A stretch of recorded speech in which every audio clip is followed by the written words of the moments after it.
It will last at Pronto, least estamos 2 minutes. Estamos no ar com mais uma live de quadrinhos. Hoje vamos entrevistar Corbeyran. Não sei se eu provavelmente falei errado, né? Mas tudo bem. E o Paulo Borges, os dois estão juntos lá em Bordeaux, na casa do grande roteirista. Muito obrigado por aceitar o nosso convite. Como é que fala isso, João Marques? Merci d'avoir accepté notre invitation ici de live de Quadrinhos.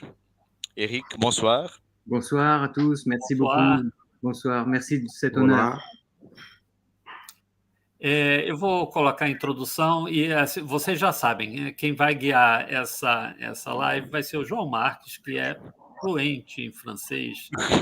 Não. A gente conversa daqui a pouco, depois da abertura.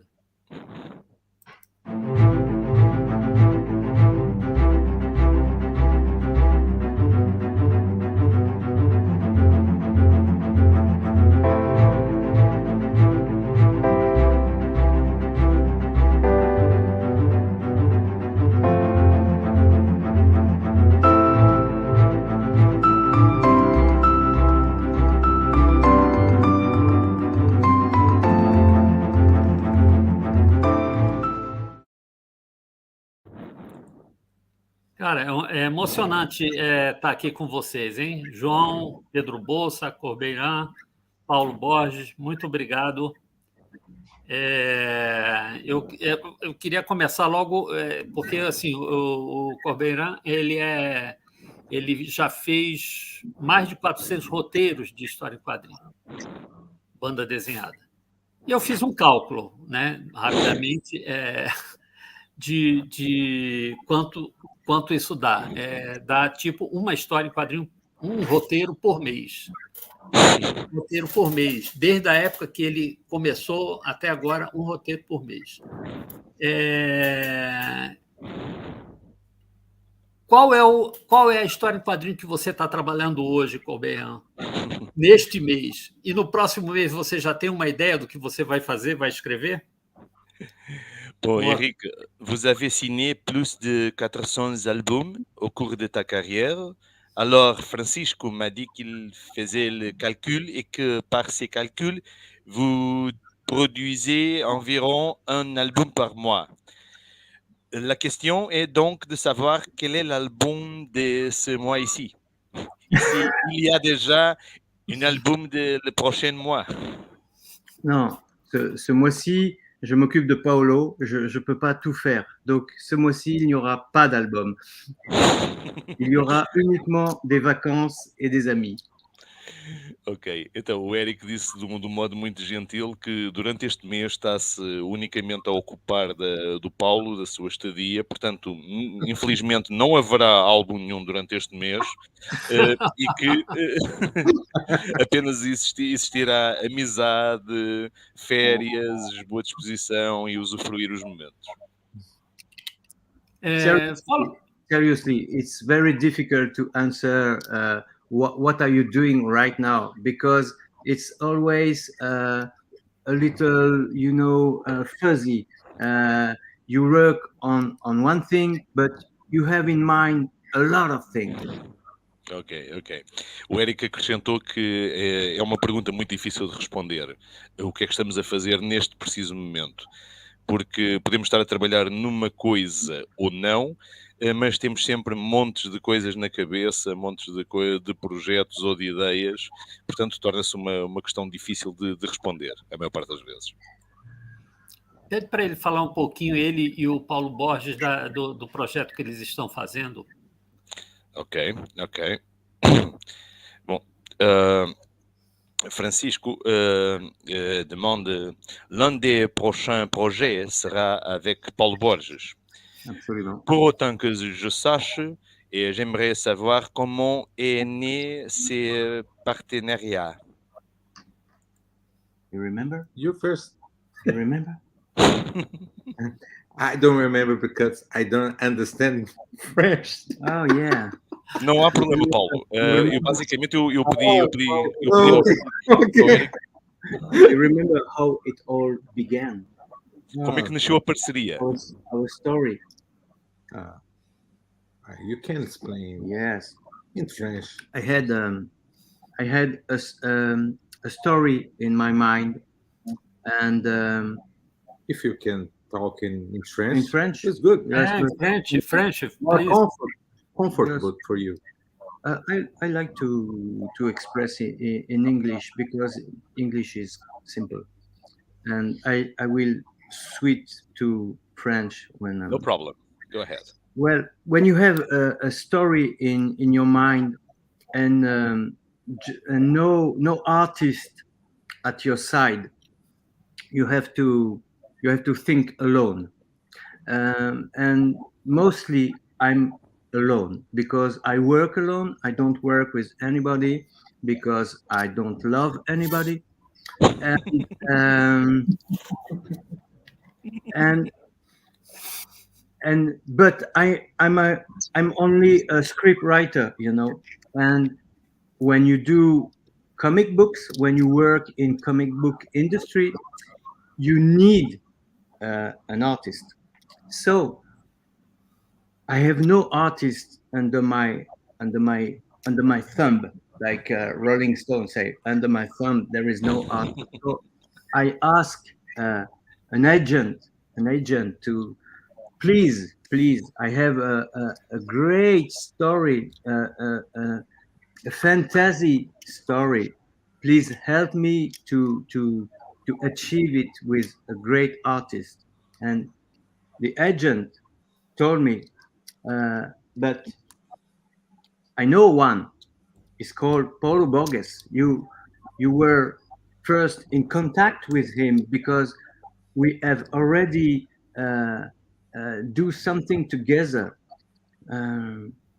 But the thing we do together was not it leads nowhere. It leads nowhere. But I contact Paulo, and he was very very pleased. He enjoyed the story, and that's how the story began. Ok. Eu tenho uma coisa para acrescentar, vou falar em português, acho que é mais fácil. Talvez ele não se lembre. Bom, como eu até já comentei na minha live, eu tenho um agente que representa os meus trabalhos na Europa, Estados Unidos, e alguns anos atrás eu fiz um teste sobre um projeto de quadrinhos chamado Super Pest. Do you remember Super Pest? Ok? E nós, através do agente, chegou até a mim uma sinopse feita pelo Corbeyran, e eu fiz uma página de teste, 2 páginas de teste, nós enviamos para as principais editoras europeias, e inicialmente esse projeto não foi aprovado, eu não sabia, eu consultei o Corbeyran, consultei o agente, e eu tomei a iniciativa de escrever diretamente para ele, pelo Facebook, do you remember test that I did to Super Pass, ok? E ele, obviamente, lembrou, e ele me explicou de que esse teste, a princípio, não tinha sido aprovado. Depois aí o João ou o Pedro traduzem para o inglês ou francês para ele, né? Mas logo em seguida ele falou, olha, aquele teste não foi aprovado, eu mostrei o meu portfólio, mas ele falou, mas eu tenho esse outro projeto, o que você acha? E eu, de cara, adorei do texto, da sinopse, e aí eu comecei a fazer uma página de teste, e ele já estava trabalhando para uma editora chamada Committee Editions, e foi muito rápido. Assim que foi apresentado esse teste, já foi aprovado pelo editor. 10 dias depois, eu já estava trabalhando nos testes, nos textos do Corbeyran. Se alguém puder traduzir para ele, ou eu falo inglês. Não é necessário, acho eu. Ok. Podemos continuar? Sim. Tá. Quanto tempo que vocês estão fazendo esse trabalho? Só para a gente relembrar. Eu acho que você falou no... Are you working together, Corbeyran? Do you remember when we started this project? Last year. Last year, Yeah. I don't remember the date exactly, because we are not we're not married. So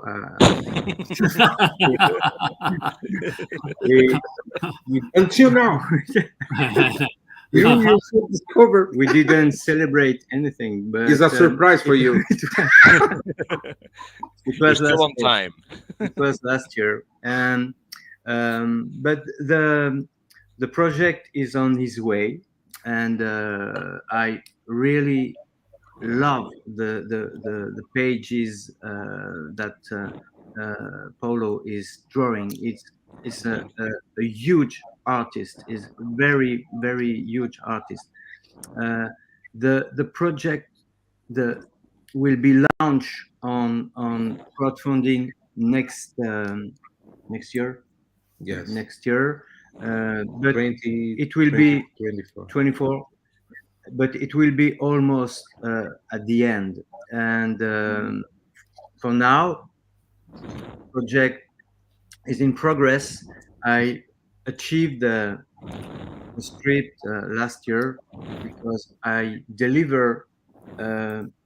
This is one of my main character. You know, when I work with an artist, I deliver a whole script, a complete script. I don't do 5 pages by 5 pages.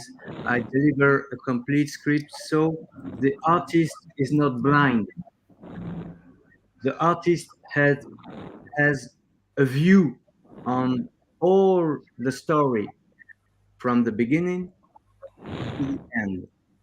I think it's important that an artist can anticipate actions.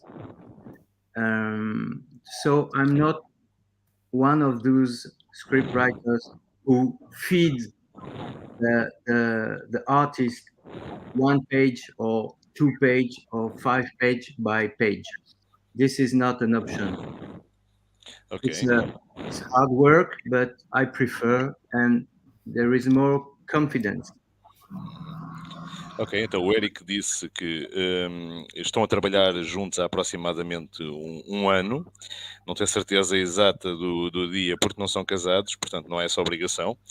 E que entregou ao Paulo o script, o argumento, o ano passado. E que, se tudo correr bem, o projeto irá para crowdfunding no próximo ano.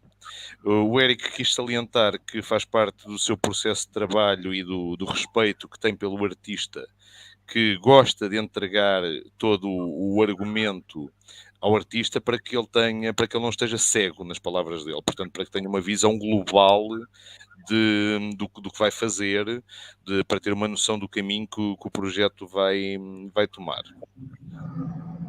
Ok, ótimo, excelente. O nome do projeto está correto aí, como eu escrevi aí na barra de rolagem? Usha is asking if the name is correct. Yes. O Reino de Cides, em português, em francês, eu não quero me atrever a falar.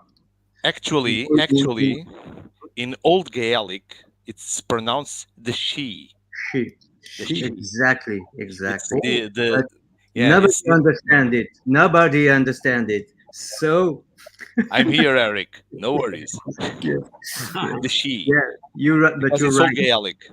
Yes, I heard it on. I made a sound with it, and it's awful. Nobody can pronounce it. But you're right. Ok, eu estava a fazer uma brincadeira com a pronúncia do livro, porque pronuncia-se she, que vem do antigo gaélico, é o nome antigo que era dado aos elfos na língua original. Yes, maybe we can just add that it's the old names for fairies, you know. Already done, don't worry. Okay, thank you. Thank you anyway. Thank you. Quanto tempo que ele tinha isso esse projeto na cabeça até passar para o Paulo? Para o Paulo. Ele já tinha essa ideia e estava procurando o desenhista. Você pode também fazer pergunta, hein, João? Okay, Eric. Eric, Usha is asking, for how long was the idea lingering on your mind before you tried to find someone to draw it, to illustrate it? Well, in my experience, there is different ways to achieve a collaboration. There is a quick way, a highway. You have an idea, you have an artist always at once, and you find a publisher. This is the quick way, and it could be achieved in 1 month. It's the dream. But sometimes it takes time. And for example, I take an example. This book, Metronome with Enki Bilal. Wow. Yes. This book, it was one of my first story. I wrote it in 1992, and I find an artist, but it doesn't fit. I find a few years later another artist, doesn't fit. And this book, tell you, this book was launched in 2010. So 20 years after the idea. This is a long time, but sometimes things take time. So, okay. Thank you so much. Le Royaume des Cides, it was not a very old idea, but an old idea. I think about it since years because j'avais envie de raconter une histoire d'heroic fantasy pour un jeune public, jeune adulte, adolescent. Et c'est très difficile. Il faut trouver le ton. Et donc, ça a mis des années. It takes years. And when I found Paulo, it was the good guy on the good project. Uau, bacana. Okay, Legal. então, o Eric basicamente disse que há coisas que demoram mais tempo, há coisas que demoram menos tempo. Por vezes acontece ter uma ideia e passar mais ou menos um mês e conseguir o ilustrador adequado para executar essa ideia. Falou do Metronome, uma das suas primeiras histórias que foi criada em 1992, mas ele só conseguiu concretizar o projeto com um ilustrador que lhe agradasse por volta de 2010. Acerca da obra presente do Royaume des Cides, não é uma ideia muito antiga, no entanto é uma ideia antiga. O objetivo do Eric era contar uma história de fantasia heroica para jovens e ele acha que isso é um trabalho que não é fácil, que requer achar o tom correto para fazer. Isso levou a encontrar o Paulo e a partir daí diz que se sente maravilhado com isso, que se sente muito bem e que o Paulo é a pessoa certa para levar esse projeto a um bom porto e até ao final. Eu também tenho uma pergunta para o Eric. Eric, about your process, not the process, your rhythm, that is striking lightning. How do you do? Do you have a vision like Neil Gaiman, for instance, that he says that he has specific hours to work, like if he was working at an office from 9 to 5 and he sits at a desk and works? Or do you just wait for some inspiration? You just tangle along and put on some music, crack a bottle of wine, then you return to the table. What's it like in average? Oh, it's a personal question, but I will answer. So my rhythm is not 9 to 5, but 8 to 4. So, yeah, I told you. Yes. It's 8 to 4 because I have a wife that wake up in the morning very early, so I wake with her. And I feel you. I start at 8, but I finish at 4 because 8 o'clock writing is a maximum. I am very, very tired at 4 o'clock. So I stop, and as I have a life goes on after 4. But I do other things. I can read, I can go out, I can drink wine, I can see a movie, I can see a TV show, I can do anything but work. I don't work after 4 because my energy is down. I have a lot of energy in the morning. Ask my wife. I have a lot of energy in the morning, and at 4 o'clock there is no more energy. So 8 o'clock, 8 hours a day. It's my rhythm every day. It's a lot. Maybe when it comes well, I can work on weekend. But if my wife says, stop working, we are doing other things on the weekend, I stop, and it's no harm. But it's a lot of work. I don't drink all day. I don't drink. No? No. Ah. Drink Every day. Look at this. É sério isso? Look at this. I say the day. Now it's dark. I can drink. Wine in every But okay. I drink only water by daylight, and as a vampire, I drink blood. I say wine. As we expect, wine. Yes, wine. But wine is a great blood. You know. A wonderful masquerade for a way of living. So this is my way of life because I think life is very important, and my work is part of my life. This is I have. I find it difficult to separate my work from my personal life because my friends are my collaborators, and this is sometimes it's difficult. At night, I can invite an artist, and we have good time, but we talk about the job, you know.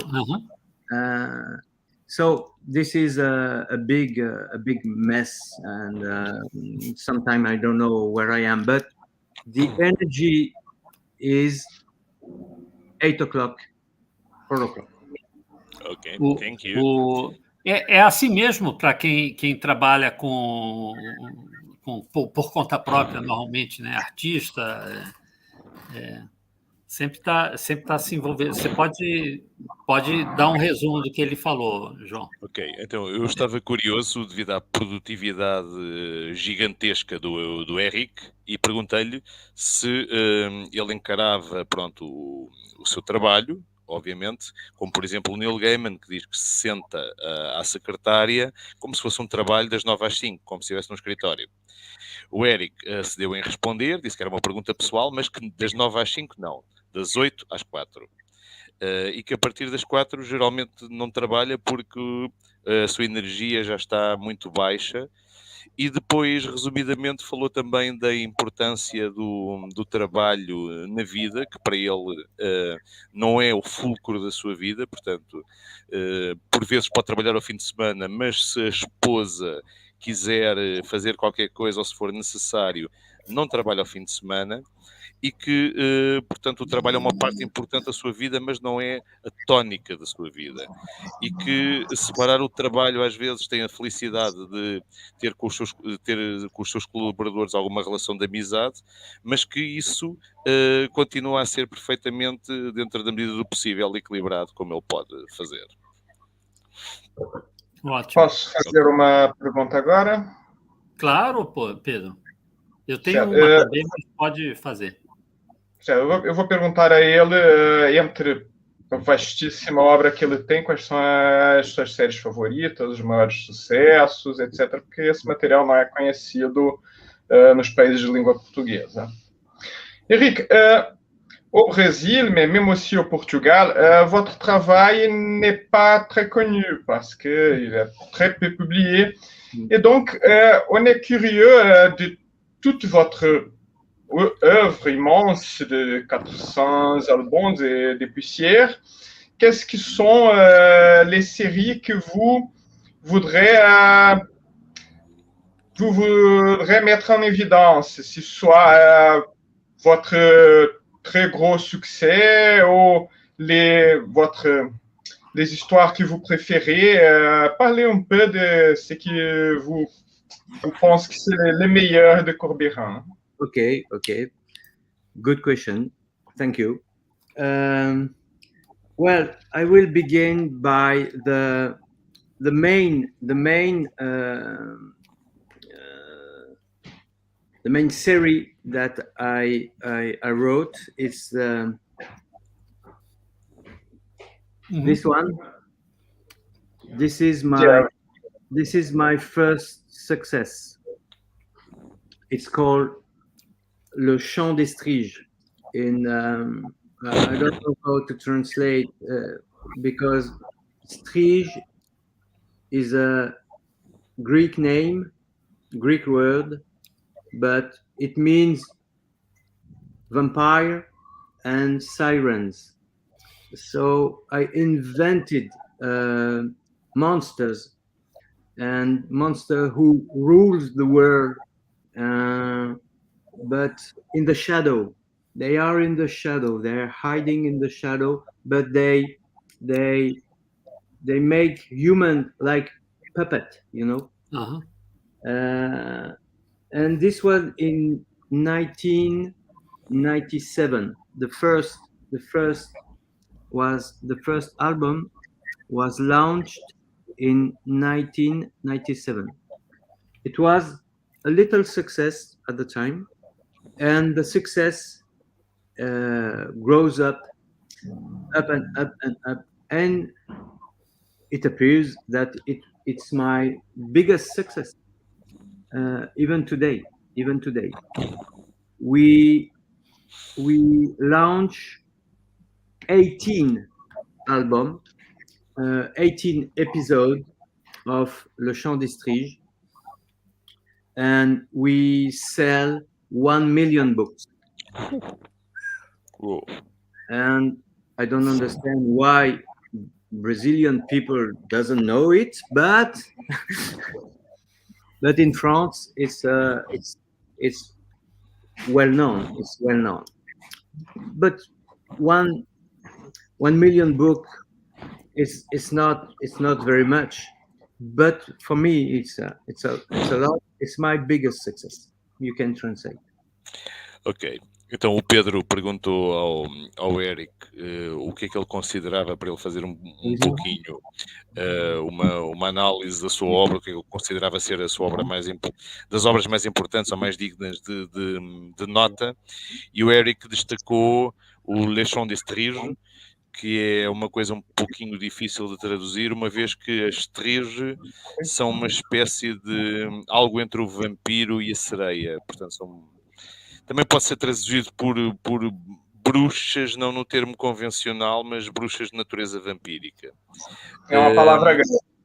É grega, Uma tem palavra origem grega. grega e tem muita pouca tradução. O Les Chants d'Estrige saiu em 1997.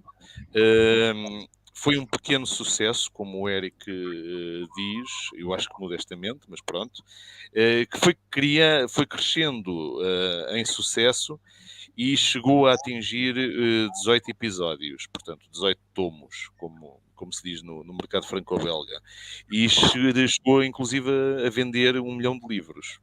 Ele diz que para ele que isso não é muito, mas que para ele é muito. Pronto, fica ao critério. Qual foi a editora que lançou? Delcourt. Delcourt. Delcourt, yes.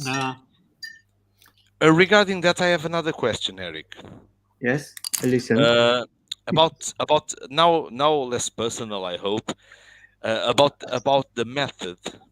Do you have always a method to give away your ideas, or your script, le scénario, to the illustrator, or do you change it according to the idea or the project or even the illustrator?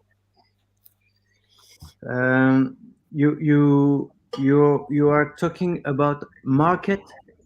No. The way you give the script, how you give it. If it's like a movie, a script in a movie, if you do a planning of the page, a layout, yes. and if you change that way, I understand. Sorry. Yeah. A method. Okay. Yes. Oui. I have. Oui. If you prefer, you can talk in French. No, I know it's just a joke. Yes, I have a method. I don't draw. I don't draw anything because I know artists don't like to get some draw from the scriptwriter because they feel like a child. You give him a model and you say, now you will draw my model because I am the boss, I am the adult, and you are only a child, and you do it better and do it well, please. I don't like this kind of relationship. An artist is an author. An artist is an author, a complete author. So he has to imagine the scene. So I only write things. I suggest a point of view. I suggest an action. I suggest dialogues, and I write it down, and I give this script to the artist. But it's only words, it's only words. It works, but it's only words. The vision of the page is given by the artist. We share the, how do you say in English? I don't know, but we share. We share together the mise en scène. Mise en scène. The mise en scène is something we share, because a scriptwriter is not the boss. It's only someone who writes a script, And without an artist, a script is nothing. Ok. É. Então, eu perguntei ao Eric, curioso ainda acerca do processo dele, se ele tinha um modo específico, e se era sempre o mesmo, de transmitir o seu guião, o seu roteiro, ao desenhador, ao ilustrador. O Eric disse que sim, que não desenha, e que, na sua opinião, os artistas não gostam que lhes deem desenhos. E ele interpreta isso, na sua interpretação, como se estivesse a infantilizar o artista, como se fosse o adulto a dizer, ok, eu sei fazer isto, agora executa. Ele diz que um ilustrador é um artista, faz questão de sublinhar isso. O ilustrador é um autor completo também, Então resta-lhe a ele imaginar a cena. O que é que ele se preocupa? Preocupa-se em imaginar a própria cena, com pontos de vista dos personagens, com descrever a ação e com os diálogos. E passa isso somente em palavras para o ilustrador, para o artista. Não faz planificação de página, não entra nesse detalhe. Ele é um pouquinho diferente, porque tem, assim, diferente não. Tem muitos artistas que são the boss mesmo, são roteiristas que querem fazer exatamente aquilo, muitas vezes até desenham. E ele tem um viés mais de liberal desenhista, né? Exato. Parabéns. Exato. Eric, Usha is complimenting you, saying that you are different as a script writer, that some script writers do think they're the boss. And he is complimenting you, giving that creation liberty to the illustrator, to the artist, and is complimenting you. So thank you so much. But liberty, freedom is my key word. Is actually, and it always been my key word, because I think there is no good life, no good creation without freedom. And I need, and I want some freedom. I ask my publisher some freedom, and I allow my collaborators to be free. So freedom is something we need, everybody. And I work with a big society like Ubisoft, Ubisoft game publisher. It was great. I earned a lot of money, but I was not free. Ok. Liberté, igualité, fraternité. Então, o Eric estava a agradecer as palavras do Usha e diz que para ele a liberdade é essencial, é uma palavra-chave, como ele diz. Que quer liberdade, que gosta de permitir aos seus colaboradores liberdade e que isso para ele é perfeitamente essencial. E deu o exemplo de ter trabalhado com a Ubisoft, que é uma companhia de jogos muito, muito famosa, como certo sabem, e que se fartou de ganhar dinheiro, mas não era livre. Portanto, isso para ele, na balança, não pesa muito. Eu queria perguntar, aproveitando esse tema, quando ele conquistou a liberdade? Porque, assim, liberdade é uma coisa que se conquista na profissão. No início, os editores não dão, teoricamente, tanta liberdade. Demorou muito para ele conquistar essa liberdade? Eric, so Usha is asking, how did you attain the status of full liberty? Because when you start in the business, dealing with the editors mostly, you don't get that much liberty. So how was the process? How did it came right to you? Well,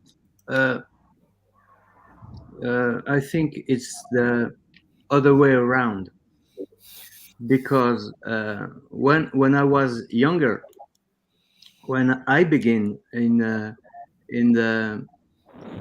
comics industry, it was in the 1919, in the years 1919. And there was at the time there was more freedom than now, because the market was growing up at the time. It was slow, but it was growing up. And new publisher like Delcourt, Soleil, Vent d'Ouest, there was young publisher at the time, and they offer you freedom because they wanted something new. So I was young, so I proposed something new, and freedom was there at the time, and will I lose it. I lose it year after year, because the market has changed in France and in Belgium. The market has changed, and the audience changed, and the publishers want something from you. They want this, they want this, they want this. So when someone wants something from you, you lose a bit of freedom every time. Each time you lose something. And my choice to work with Paolo and Mitty was a reasonable choice because um, small, very small publishers offers you more freedom than the big one. And Ok, thank you. Então, em resposta ao que o Ucha perguntou, o Eric disse que quando era jovem e começou na BD, por volta dos anos 90, havia mais liberdade. O mercado estava a crescer, portanto, os novos editores como a Delcourt, a Soleil, a Van Oeste, ofereciam liberdade, portanto, queriam algo novo, queriam coisas refrescantes da parte dele. Portanto, a partir de uma dada altura, a situação inverte-se, portanto, ele diz que ano após ano essa liberdade começa a ser perdida, e porque o mercado mudou, o público mudou, e os editores queriam algo dele. Ele considera a escolha de trabalhar com o Paulo bastante razoável e está feliz de estar a trabalhar com editores mais pequenos, porque consegue, desse modo, atingir melhor o grau de liberdade que para ele é tão importante. Ótimo. E aí, aproveitando que ele falou sobre o início, eu queria justamente conhecer o início dele, porque pela descrição que tem na biografia que a gente encontra na internet, ele começou... aliás, ele deve ser fotógrafo, tem uma foto dele com uma câmera fotográfica. Então, ele começou a fazer fotografia, histórias infantis e se envolveu também com publicidade. Como ele decide ir para a banda desenhada? E por que ele não seguiu esses caminhos anteriores? Fotografia, histórias infantis e publicidade. Já vão duas perguntas aí. Okay, so Eric, if we are paying attention to your biography, you did loads of stuff before being a comic book writer. You worked in photography, illustration, some young literature, publicity. So what made you stick to comics, to change the direction and stick to writing for comics? Well, sorry, but it's the other way around. I wish I could do comics, but I couldn't. So I do photography, I do other things, and I do publicity, commercials, etc. But my first idea was to work in the comics industry, but it's not easy to put a foot in the comic industry. So I took some other jobs. I work with children. I work in a commercial agency, but only as a freelance. You know the word freelance? Mm-hmm. Freelance. I always choose freelance because they call me, the agency calls, I work 1 day, 2 days, 3 days, I earn some money, a little money, but it was enough. And the rest of the week, I can imagine my story, my future story. So it was not a choice to work for commercial or graph or so. My first choice was comic books, and the other was a way to achieve this. And when I have enough money with comics industry to live, I drop everything else. I say bye bye. I said the boss, fuck you. I don't want to see you anymore. I don't want to hear you. I hate you. And this was a great time. This happens in 1994. I remember in 1994, I had enough money with comic books to get rid of everything else. Ok. Então, o Eric pediu desculpa, mas é exatamente ao contrário. Ele sempre desejou fazer cómics. Esse foi sempre o primeiro sonho dele. Só que não podia. Então tinha que fazer outras coisas de maneira a poder viver, sobreviver, ponto, construir uma vida, porque também entrar no mercado da banda desenhada, principalmente no Franco-Belga, não é nada fácil. A partir de uma dada altura, ele começa a pôr anúncios na agência como freelancer. Porquê? Porque era um modo de poder trabalhar 2, 3 dias, fazer algum dinheiro, coisas que eram essenciais no momento para o que ele necessitava, e ter o resto da semana para se dedicar a pensar nos seus argumentos, nos seus projetos. Portanto, não foi exatamente uma escolha. Isso sempre esteve na gênese do seu desejo. A partir do momento que o dinheiro que ele amealhou foi suficiente, ou que ele considerou suficiente, literalmente mandou foder os patrões, largou tudo, e isto passa-se em 1994, e a partir daí começa o trajeto a dedicar-se exclusivamente à escrita de argumentos para a banda desenhada. Legal. O que ele lia? Qual era o interesse dele quando criança? Como foi a formação dele? Okay.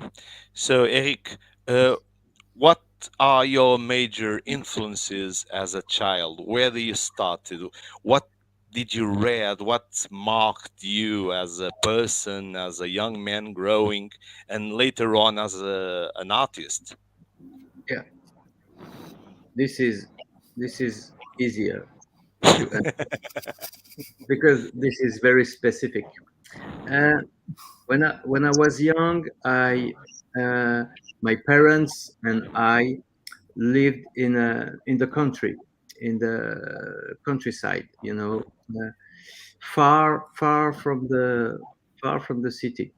So there was nothing much to do except running through the woods and kicking the ball, football game, and play electric train and read comics. Because my parents, exceptionally, because they are an old generation, but my parents read comics book. They read Asterix, they read Is No Good, they read everything from Goscinny, the famous scriptwriter Goscinny. They were fan of Goscinny. So when I was a kid, I read Goscinny books. And when I was a little bit older, I discovered Raon. I don't know if you know Raon. Raon is a character that lives in the, I don't know, préhistoire. Prehistory. Yes, it's simple, prehistory. So, and Raon was un déclic. I love this character. When I play at the time, I was wrong. I was physically, I was mentally wrong. I identify myself to this character. So I think the first author that brings into my heart is André Chéret. André Chéret is the artist that draws Ran. And thanks to Ran, I said to myself, I want to do that. I want to do that. I want to be a human being because Ran is not only a superhero, he's a generous guy, you know. He always share with other tribes. He meets human being and he try to understand everything. And I think this guy is a great guy. I want to be him. And since this time, I wanted to do something in the comics industry and be like Ran with long hair. So sorry, I missed that in translate. Ok. Alguém Então, tem alguma imagem algum álbum do Ran? pergunto já, vou traduzir antes, que é para contextualizar quem nos está a ouvir, e depois já lhe pergunto. Então, o Eric disse que quando ele era jovem, tanto ele como os pais viviam no campo, portanto não havia nada para fazer. Basicamente, correr na mata, jogar um bocadinho de futebol, brincar com o comboio elétrico, com o trem e ler cómics. Ora, os seus pais liam Asterix, Is No Good, basicamente tudo de Goscinny. E ele fez questão de enfatizar tudo de Goscinny. Fãs de Goscinny.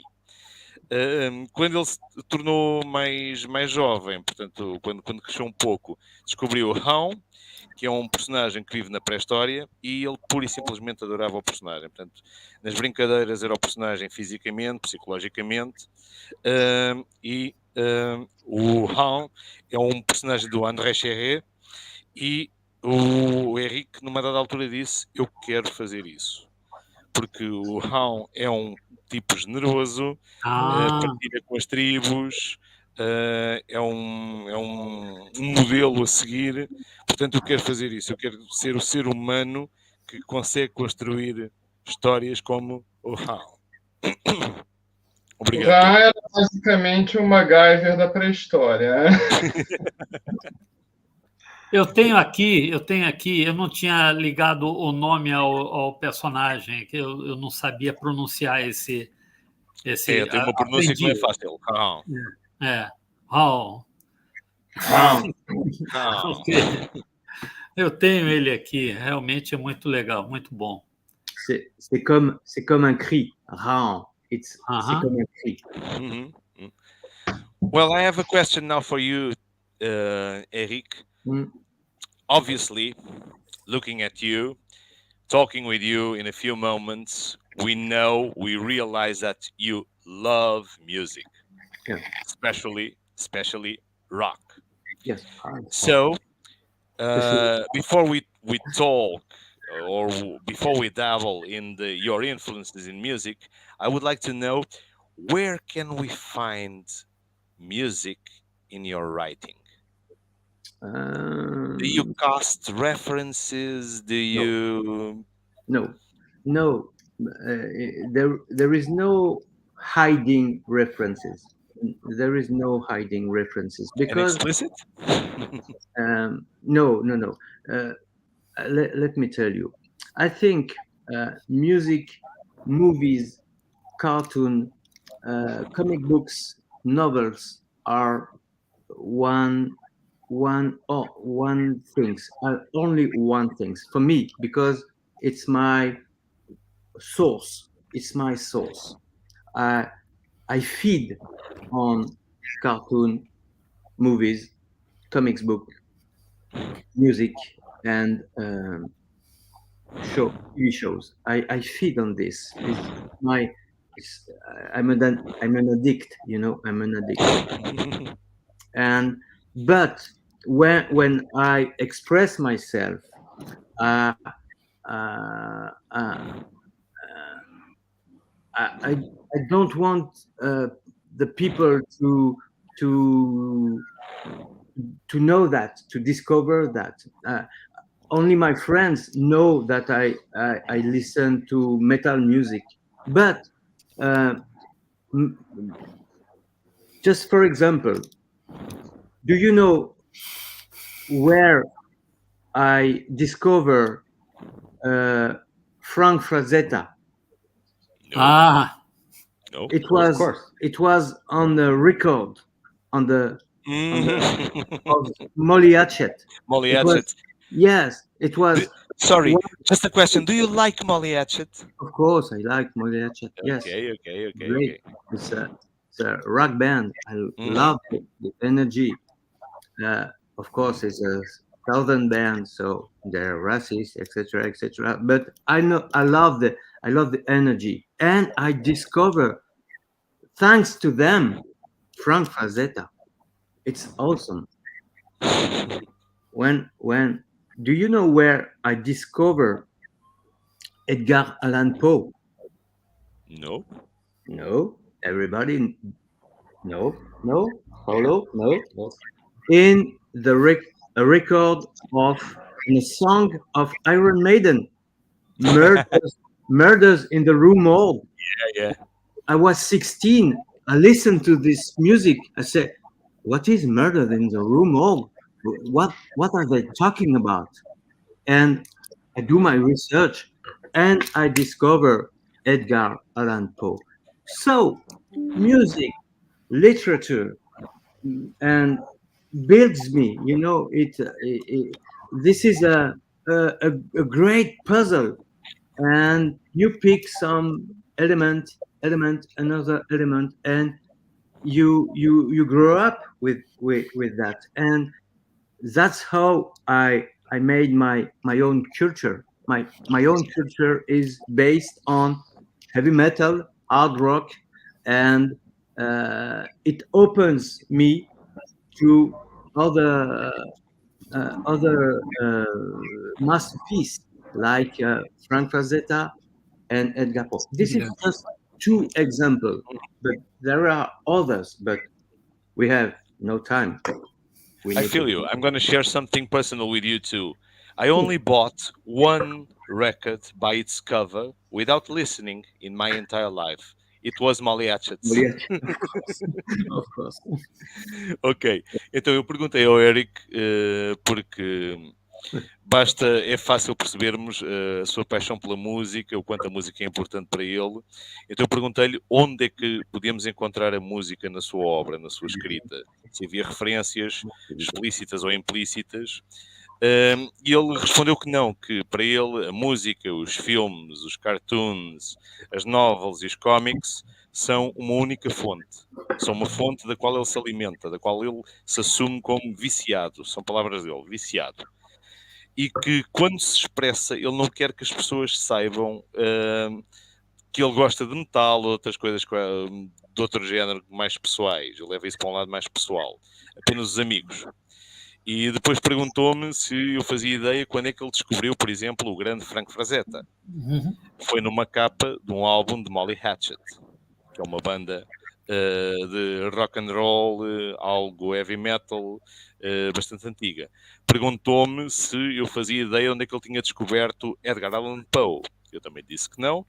Tinha descoberto numa música da Iron Maiden, que é o Murders in the Rue Morgue, que depois foi investigar e o conduziu até ao Edgar Allan Poe. Portanto, para ele, todos estes meios, digamos assim, são peças de um grande puzzle que depois acabam por se juntar e fazer a sua estrutura, o seu background cultural. Exatamente. Você... Opa. Eu vou mostrar aqui uma foto que eu encontrei na internet. Ele sabe qual é. Para ele comentar, é? Hein? Para ele comentar? Aliás, vou mostrar 3 fotos. Essa é uma que você vê. Tá. Nice jacket. A outra, aqui, isso foi na época do lançamento desse álbum sobre vinho, é isso? E tem essa outra daqui também, ó, que é na adega dele, se não me engano.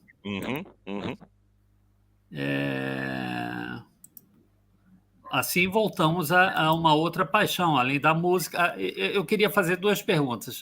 Primeiro, se ele, quando ele está trabalhando, escrevendo, se ele ouve. Também tinha essa na calha, ainda bem, boa. Se ele ouve isso, porque eu não consigo. Para mim é o silêncio. E a outra é essa, entrar na paixão do vinho. Porque a adega dele, o Paulo Borges fez um filme e essa foto mostra. Impressionante. Vamos lá. Aproveita e pergunta se ele faria uma banda desenhada sobre vinho, se já fez, não sei. Exatamente. Não, o Pedro. Ele fez uma banda desenhada também sobre chocolate, chocolatier. Já vamos, pois é muita coisa. Vamos partir, se calhar, isto da música primeiro e depois no vinho e no chocolate, que é mais fácil. Claro, cada vez. Donc, Eric, Usha is asking, and it was one of the questions that I had up on my sleeve. Do you listen to music while you work, or do you have to be completely silent, not sound, or do you listen to music? Well, this is very simple. I listen music everywhere.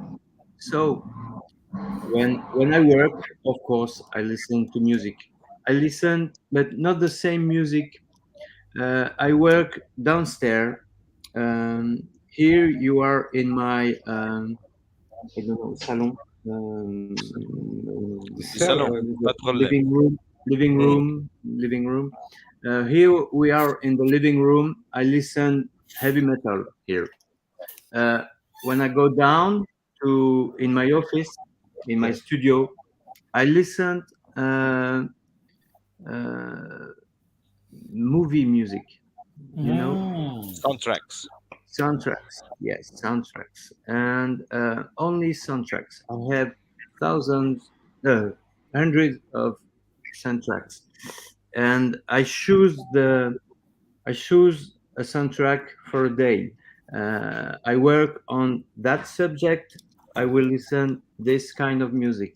I work on another subject. I will choose another, because soundtracks is mostly without voice. Yeah. So when you write instrumental, it's mostly instrumental. Yes. When you listen to music, there is a singer who says words with, and when I write words, I can't hear another word. Okay. So I listen music almost only instrumental, because it brings me joy, it brings me energy, it brings me something positive.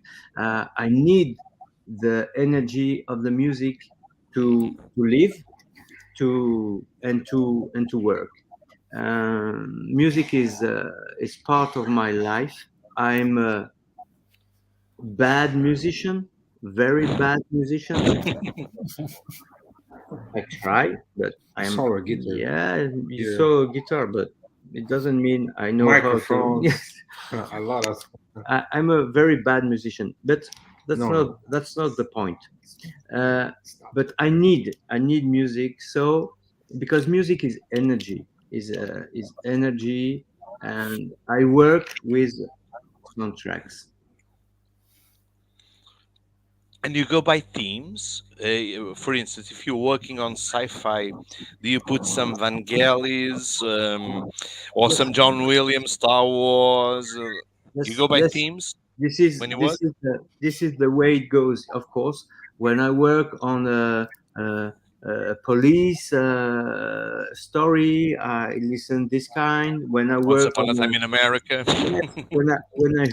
when I work on an heroic fantasy, I listen to Lord of John Rings Williams, or Lord of our short Lord of the Rings. Yeah, yes, yeah, or brilliant. Game of Thrones or India.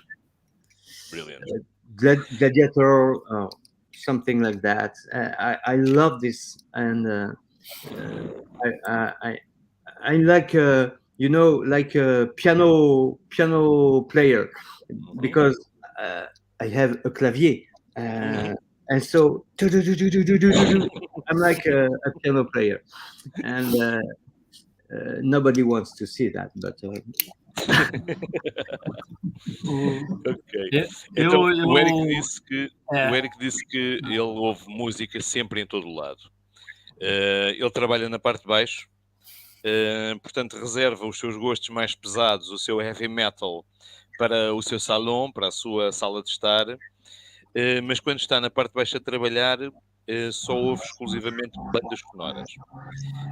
Escolhe as bandas sonoras e eu perguntei-lhe se ele fazia isso de um modo temático, ou seja, se estiver a trabalhar em sci-fi, se põe Vangelis, Blade Runner, se põe se está a trabalhar em science fiction, se está a trabalhar em fantasia, se põe, por exemplo, Howard Shore, Lord of the Rings, foi ele próprio que deu o exemplo.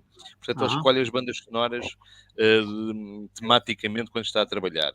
E rematou a dizer que, pronto, a música é uma parte fulcral e essencial da sua vida e que para ele é imprescindível e está sempre com ele em todo lado. Eu adoro. Quando eu prefiro trabalhar no silêncio, mas quando eu estou trabalhando e tem música, normalmente é trilha sonora. Sim. Ele disse só uma coisa muito importante que depois me passou, que é o objetivo das bandas sonoras, das trilhas sonoras, como se chama no Brasil, é o não ter palavras, porque ele está a trabalhar com palavras, está a escrever. Portanto, exatamente. O facto de não ter alguém a cantar, de ser só uma trilha sonora, resulta de uma maneira que não o vai distrair de algum modo, não vai fazer divergir a sua atenção. Exatamente.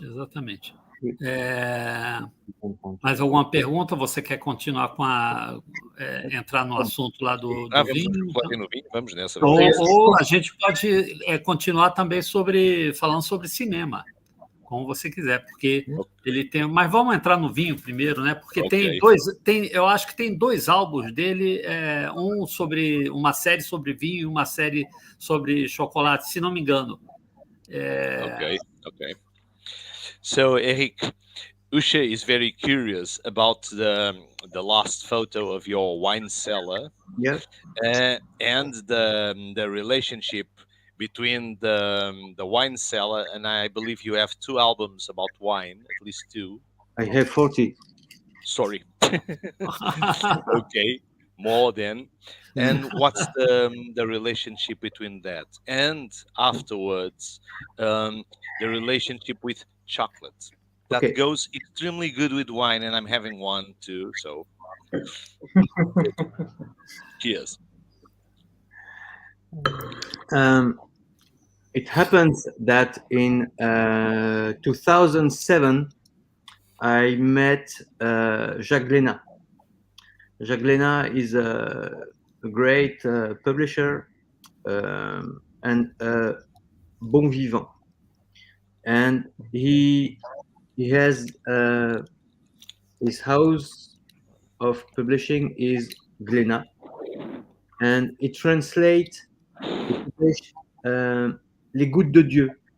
I don't know how it's in English. The Drop of God. I don't know. Maybe it's a manga about wine. Call it the Drops of God in English, exactly. It's about to be published in Portugal. Yeah, of course, because it's worldwide. It's worldwide. Everything that is Japanese is worldwide. So Jacques told me, maybe because you live in Bordeaux, maybe you know about wine.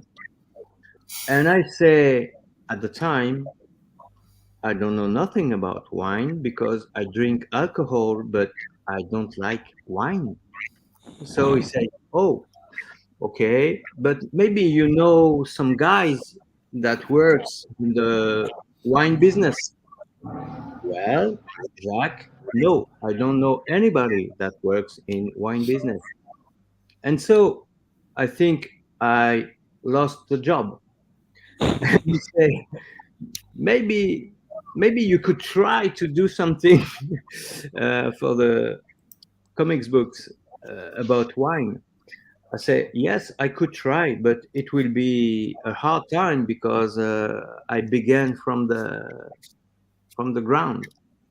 And he say, you got time, take your time, and let's see.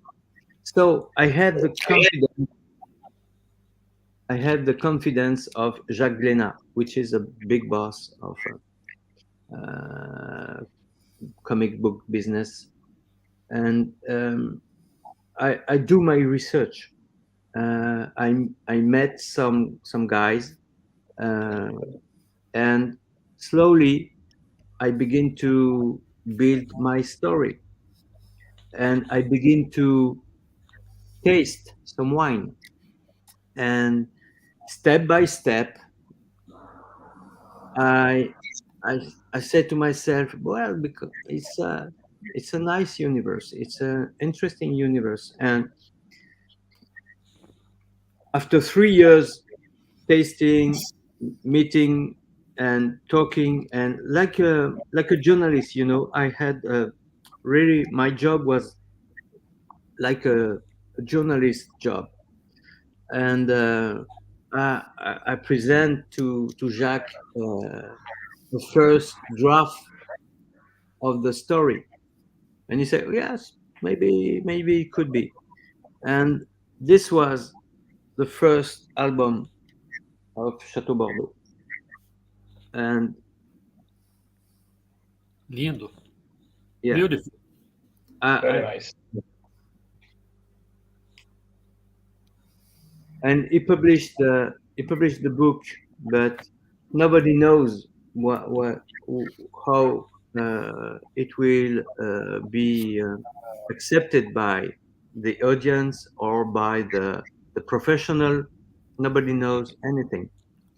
And suddenly it was a success. It was a big success.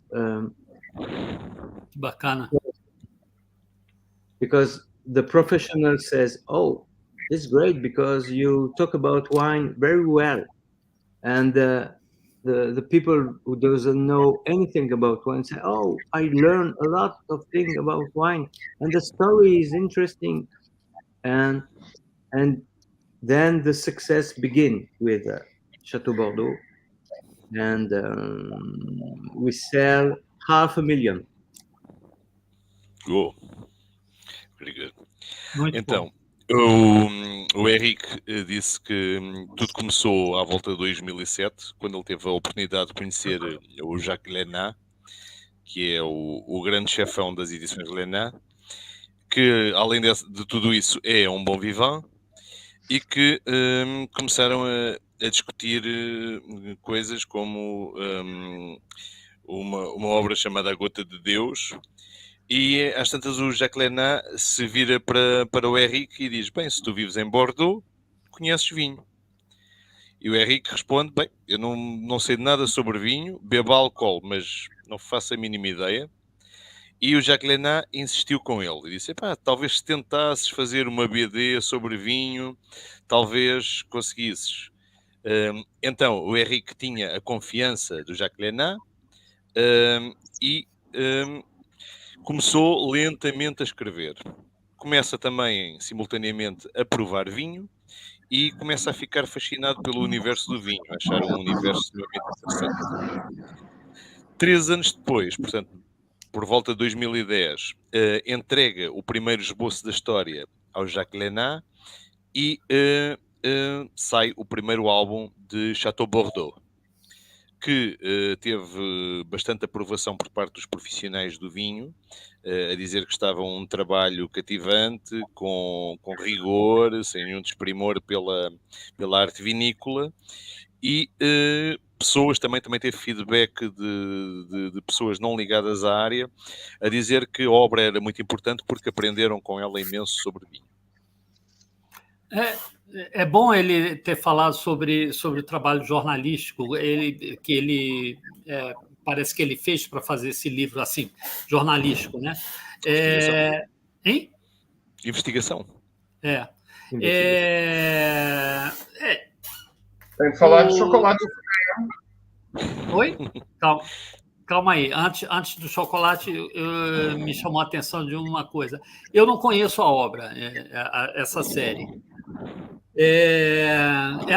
Ela, por acaso, tem alguma linha também jornalística na história?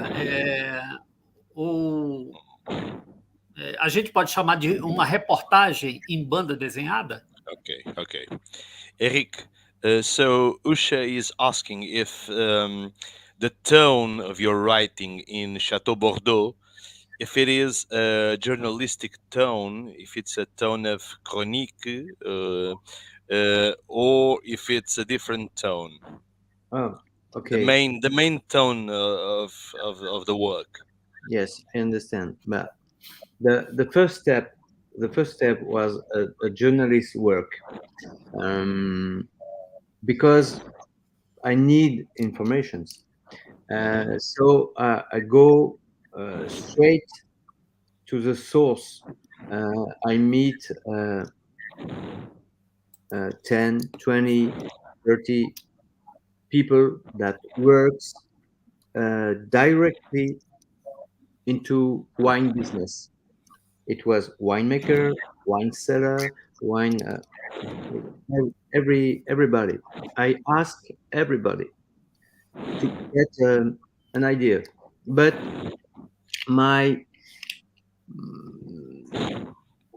the way I treat a story is always a popular way. Je ne sais pas comment on dit, mais en français, on dit vulgarisation. Pour moi, le travail de vulgarisation est très important parce que j'aime m'adresser à beaucoup de gens, au plus grand nombre.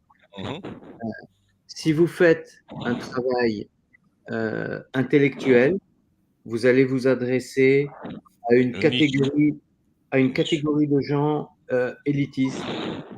Et moi, je veux m'adresser aux autres parce que c'est ma façon de relationner avec le monde. Les élites sont les élites et moi, je suis un garçon simple. Je veux m'adresser simplement à des gens qui ont besoin qu'on leur raconte des histoires. Et pas qu'on les prenne pour des idiots, mais pour leur raconter des belles histoires. Donc, mon travail était un travail de vulgarisation d'un métier. You can ask Paulo. It's a very, very complex job. Wine is a very complex affair. And I try to understand, and what I understood, I try to give it up. I try to give it back. And that's the way I do with every subject. I receive something, I process something, and I give back something. This is the way I do. This is my way to understand the world. This is, and comics industry allow me to process. Ok, merci beaucoup. Então, em resposta à pergunta do Usha, o Eric disse que sim, inicialmente começou por ser um trabalho jornalístico, principalmente a nível da investigação, que teve que ir à fonte, falou com dezenas de pessoas que trabalham com vinho nas mais diversas funções, mas, a posteriori, o modo como ele trata a história, a sua preocupação foi que a história fosse, tomasse um tom popular, ou seja, houvesse uma vulgarização, ok? De modo a alcançar o maior público possível. Porque se fizesse uma coisa mais intelectual, ia só atingir um nicho, ok? E o Eric não gosta de intelectualizações nem de nichos, considera-se um jovem simples, não gosta de elites, portanto, o que lhe interessava era dar algo de volta, um pouco compensar aquilo que também tem, dar algo de volta, que é basicamente, como ele disse, a sua filosofia de fazer com tudo, o seu modo de entender o mundo. Ok. What about chocolate? Pedro was already asking that. So, exactly. You gave the perfect punchline. What Yes. about the chocolate? So, chocolate came after wine because when you have dinner, you eat something, you drink something, and at the end of the dinner, you eat chocolate. No, it's a joke, but it's an idea from my wife Benedict. She's listened to us tonight, and she saw and she read Chateau Bordeaux, and she said, "Yes, wine is great. Thank you to bring wine in our life. It's okay, but I prefer chocolate." And what about chocolate? And so we imagine together a story about chocolate, and we went to Brussels in Belgium to meet a great master of chocolate, and we went to Vietnam to meet a producer cacao producer.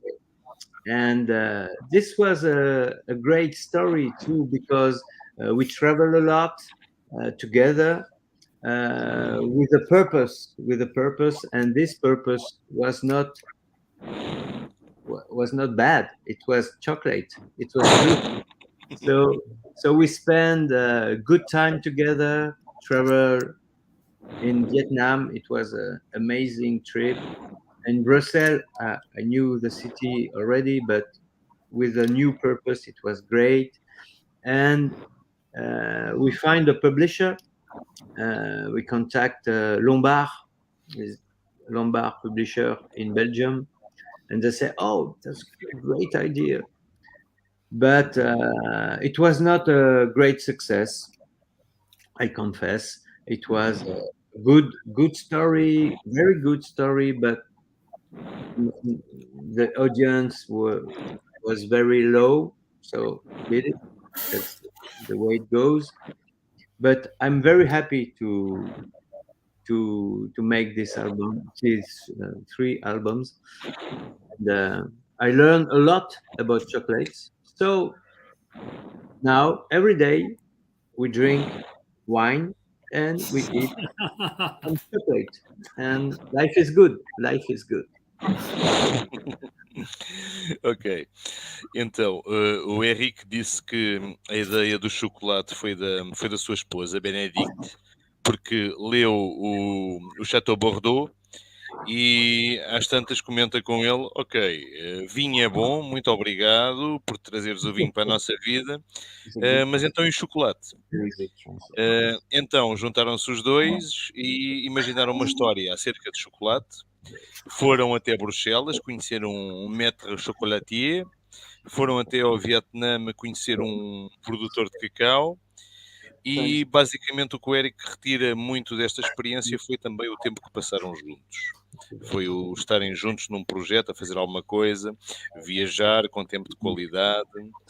Entretanto, contataram a Lombard, que é uma editora belga, que achou que era uma grande ideia, gostou imenso. No entanto, a nível de vendas, segundo o Eric, não se traduziu num grande sucesso. Ele acha que é uma boa história, ainda acredita que é uma boa história, mas que por algum motivo que ele não percebe bem, alcançou pouco público. No entanto, foram produzidos 3 álbuns e ele sente-se bastante feliz com isso, principalmente do tempo que viajou e que pôde estar a desenvolver um projeto com a sua esposa. Não, é surpreendente que esse projeto não tenha vendido tão bem quanto o do vinho. Eu adoro um filme que tem a Juliette Binoche, Chocolate. Johnny Depp. Johnny Depp. Não, tem o elenco é maravilhoso. Tem a Lena Olin, que eu amo, a Judi Dench, o Alfred Molina, só para falar alguns. Né? E é um filme assim, delicado, romântico e não sei, eu realmente gosto muito do filme. E aí achei estranho a coleção. Mesmo assim, saíram três volumes. 3 tomos. Né? 3 tomos, Uche is saying that he regrets that it didn't was such a huge success as you could expect, because it's a really good theme and it's really enticing, and he doesn't understand why it wasn't successful. So yeah, I have no explanation, because the moment was different, the artist was different, the script team was different, the team, the subject was different. You can't. It's not mathematic, Yeah. You can't say. I was contacted by Hachette publisher. They want me to write a story about perfume, because they want to duplicate the success of Chateau Bordeaux with perfume, and it doesn't work, because you can't duplicate success. You don't know what the audience are waiting for. You don't know. It's a mystery. Fortunately, it's a mystery. And when I work on wine for Chateau Bordeaux, I didn't know nothing about wine. But maybe the key success is there. Maybe I talk about wine like anybody talks about. You feel I'm not a specialist. Maybe if it was a specialist who write the subject, maybe it won't be a success. It talked like a specialist. I was a beginner, an absolute beginner, and I talk with my heart and with my technique, I'm a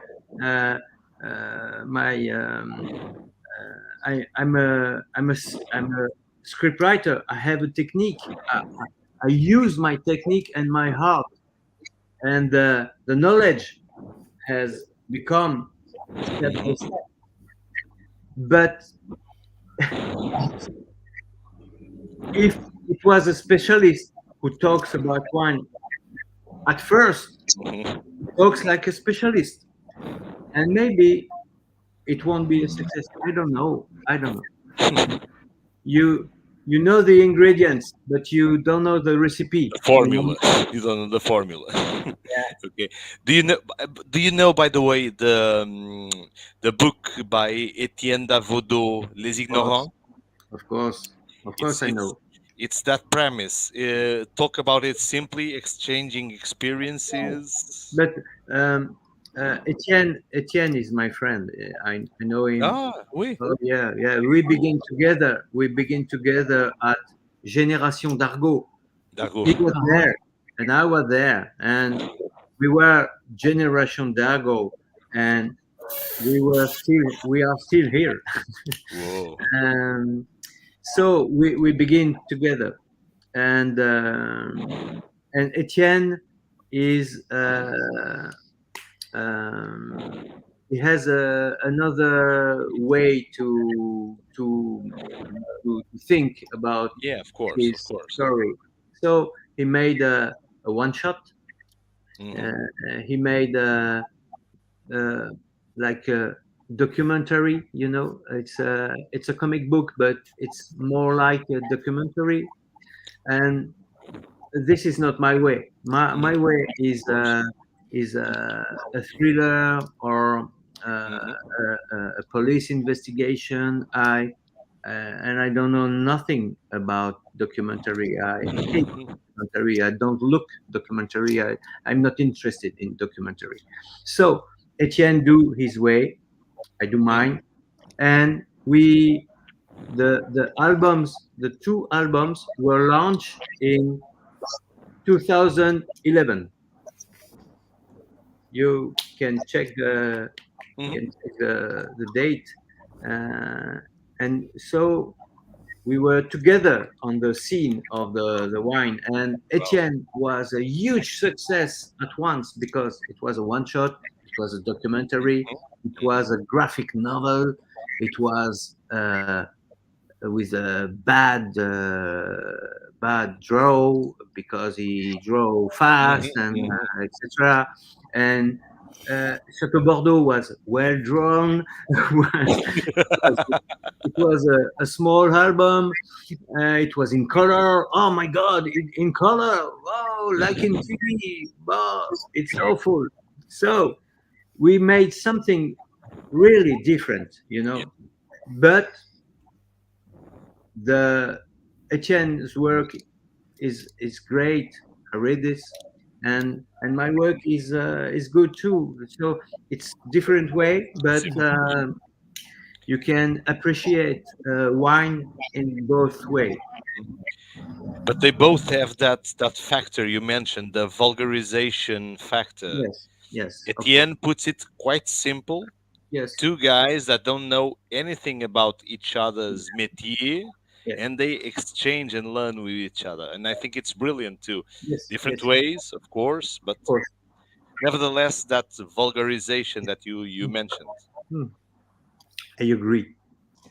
Ok, thank you. Então, estávamos a falar, o Eric continua a não saber explicar, pronto, o motivo pelo qual o Chateau Bordeaux não teve assim tanta demanda, digamos assim, por parte do público. E, entretanto, eu perguntei-lhe se ele conhecia a obra Os Ignorantes, que já foi publicado aqui em Portugal, numa das coleções das novelas gráficas, do Etienne Dargaud. Entretanto, o Eric surpreende-me a dizer: não, eu sou amigo do Etienne Dargaud, nós somos da geração Lombar, estamos cá os dois ainda, por aí fora. Obviamente que são duas obras muito distintas, tanto a abordagem gráfica como a narrativa são completamente distintas. A abordagem gráfica do Eric é mais cuidada, mais elaborada no desenho. A do Etienne é mais rápida, mais simplista, digamos assim. Também a estrutura narrativa do Etienne é mais ao nível da crónica, e é diferente da opção que o Eric toma. E pronto, basicamente o que estávamos a falar era sobre isso, mas que a tónica, o objetivo era o mesmo, o tal fator de vulgarização que o Eric falava, o chegar às pessoas de um modo simples, de um modo que seja perceptível, chegar a uma grande franja do público, a tal vulgarização do tema. Você acha que ele deve, a simplicidade que ele escreve ser... Quer dizer, eu suponho, porque eu não conheço. O Brasil é um país grande, mas que não tem quase obra dele publicada aqui. Eu não lembro. O mercado aqui é um pouco maior que o de Portugal, em comparação. Mas você acha que pergunta a ele se ele acha que esse nível de simplicidade, não sei como falar isso, seria a tônica que ele consegue elaborar, lançar, colocar no mercado tantos roteiros de banda desenhada. Okay. So, Eric, Usha is asking if that vulgarization factor you mentioned, if you apply it to other of your any aspects of your work, to other books you wrote, and if you think that, not in all, of course, if it's present in some of them, and that's the key for you getting so many good results in the comic book industry.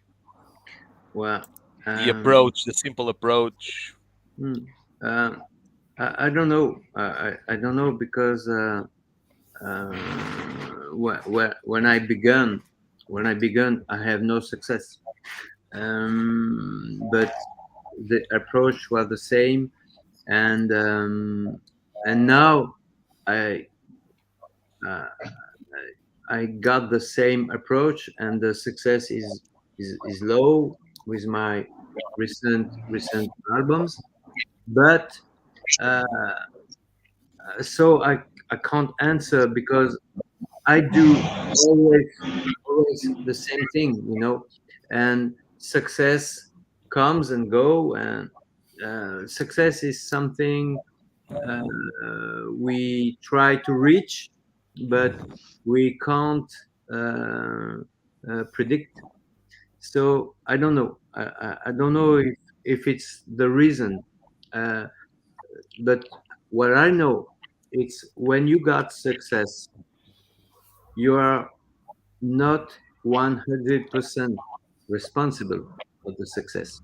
Okay, this is very important, to stay calm, to stay lucid, to stay modest.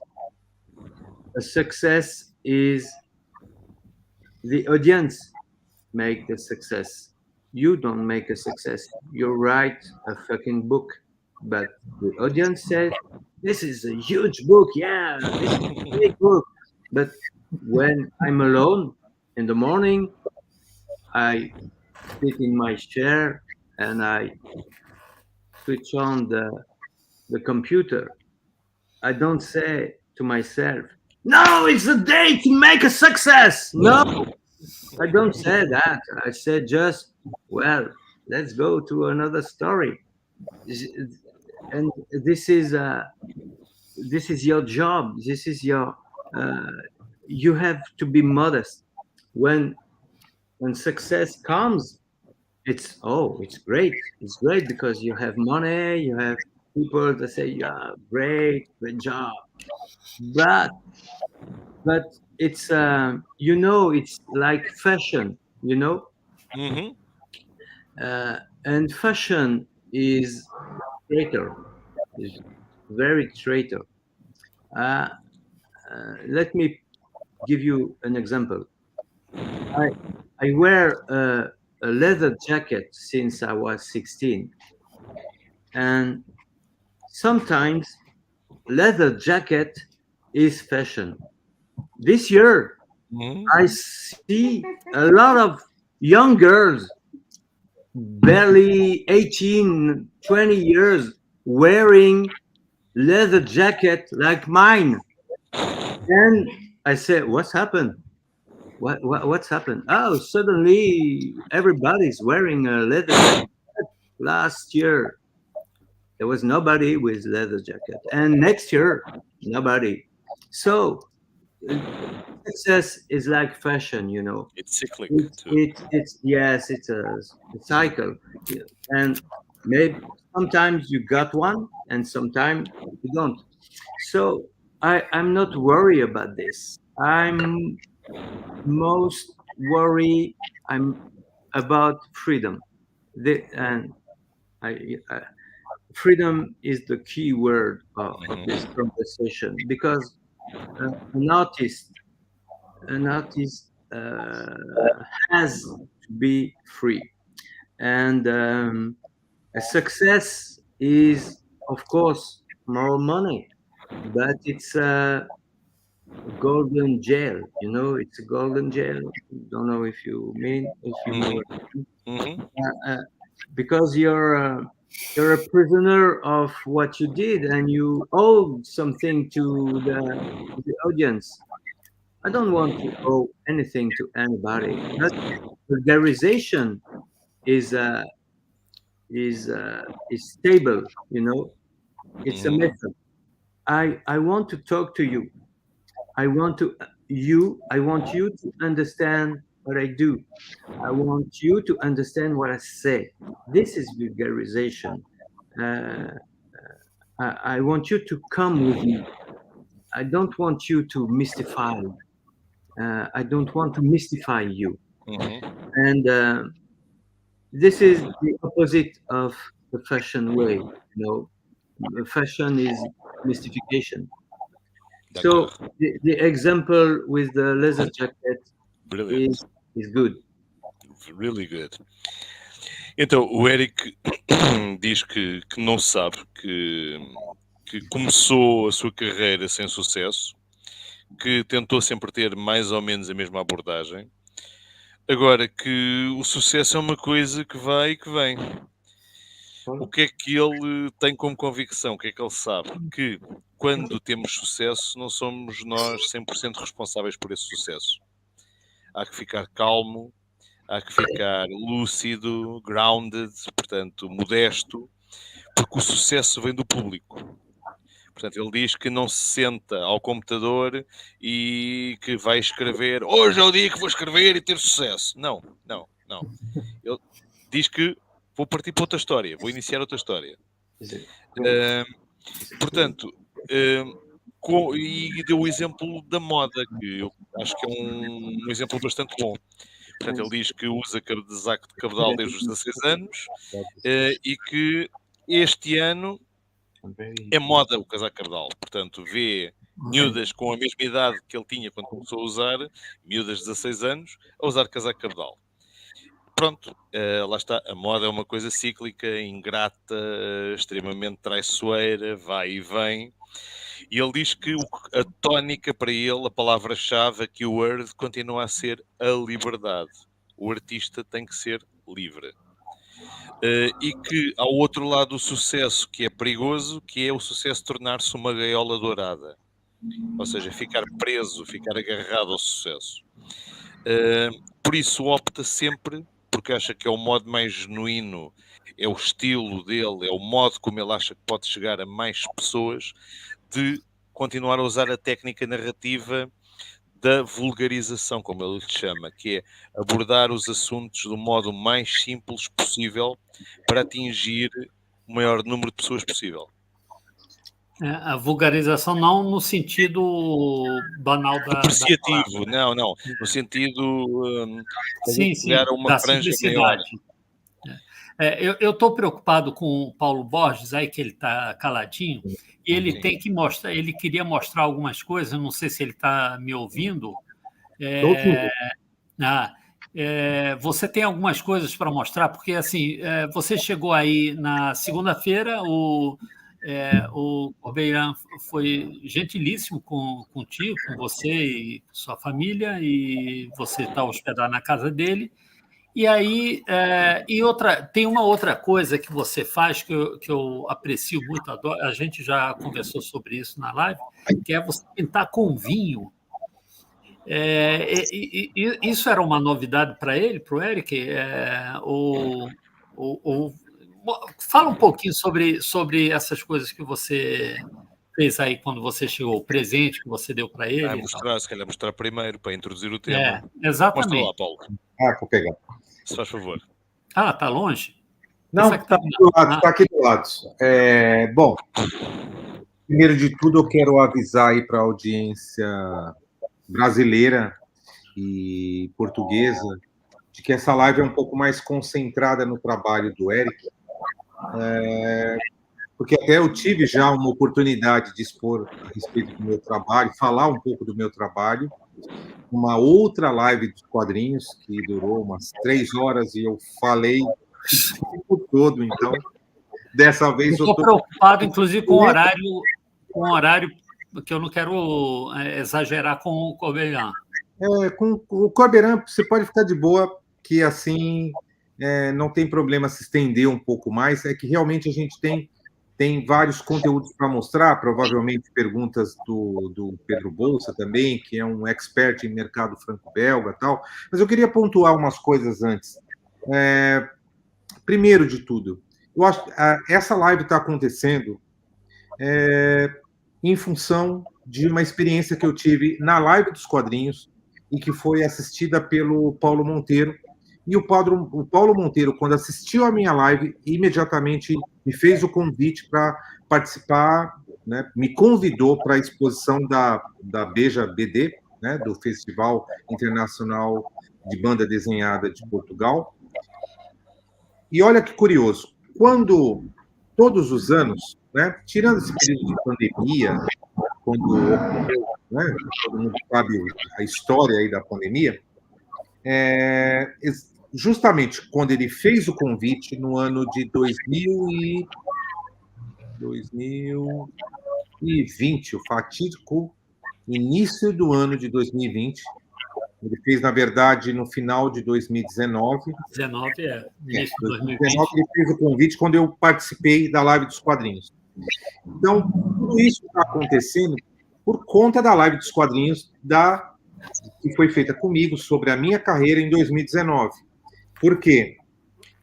Em 2020, como ele tinha me convidado para a live dos quadrinhos, para a exposição, para o Festival de Beja de 2021, eu falei para ele, ok, 2020 eu vou por conta própria para conhecer o evento, e 2021... Na realidade, Paulo, a live aconteceu em 2020 e você foi convidado no final de 2020, provavelmente. Isso. Então, eu iria expor no final de 2020, no Festival de Banda Desenhada de 2021. Porém, em 2020, eu iria por conta própria para conhecer o evento, ok? Bom, mas aí todo mundo sabe a história, começo de 2020, pandemia, aeroportos fechados, toda aquela história ficou fechado por 2 anos e foi transferido para 2023. Né? Na verdade, eles respeitaram a ordem dos convidados e a minha ficou para o início de 2023.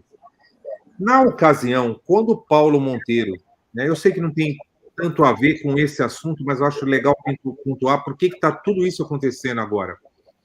Quando o Paulo Monteiro me convidou, automaticamente eu já estava trabalhando com o Corbeyran e eu convidei ele, por ele morar na França, eu falei, poxa, seria interessante se eu pudesse vir no evento. E ele aceitou de imediato, ele aceitou. Quando ele aceitou, ficou totalmente acertado essa parte. Houve uma pequena mudança, né? Mudou uma semana. Quando houve a mudança, eu comuniquei ele e ele falou, olha, Paulo, infelizmente, para outra semana eu não vou poder por conta de um compromisso, mas se você estiver por alguns dias na Europa, e você aceitar, você poderia vir para a minha casa conhecer. E é lógico, prontamente eu aceitei, ainda não tinha comprado passagem, me organizei, e então eu participei do evento e depois vim para cá. Tá? Bom, tudo isso está acontecendo e o foco dessa live é no Eric, até porque se a gente tiver tempo, eu gostaria de mostrar assim, uma enorme fonte de inspiração aqui que ele tem, com quadrinhos em todas as paredes, artes, copy art, tem muita coisa legal aqui.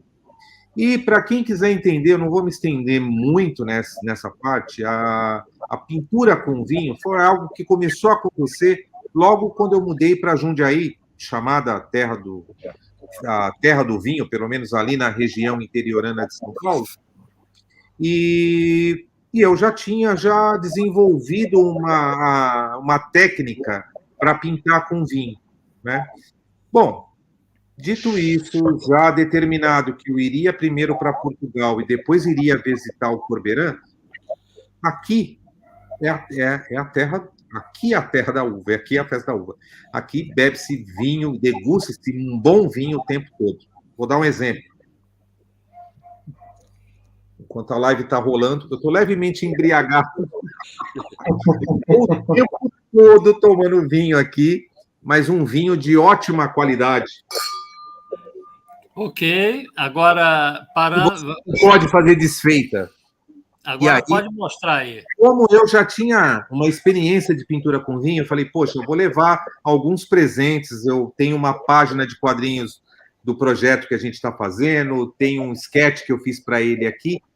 Aí eu corri mas foi uma correria, a preparação para a exposição de Beja.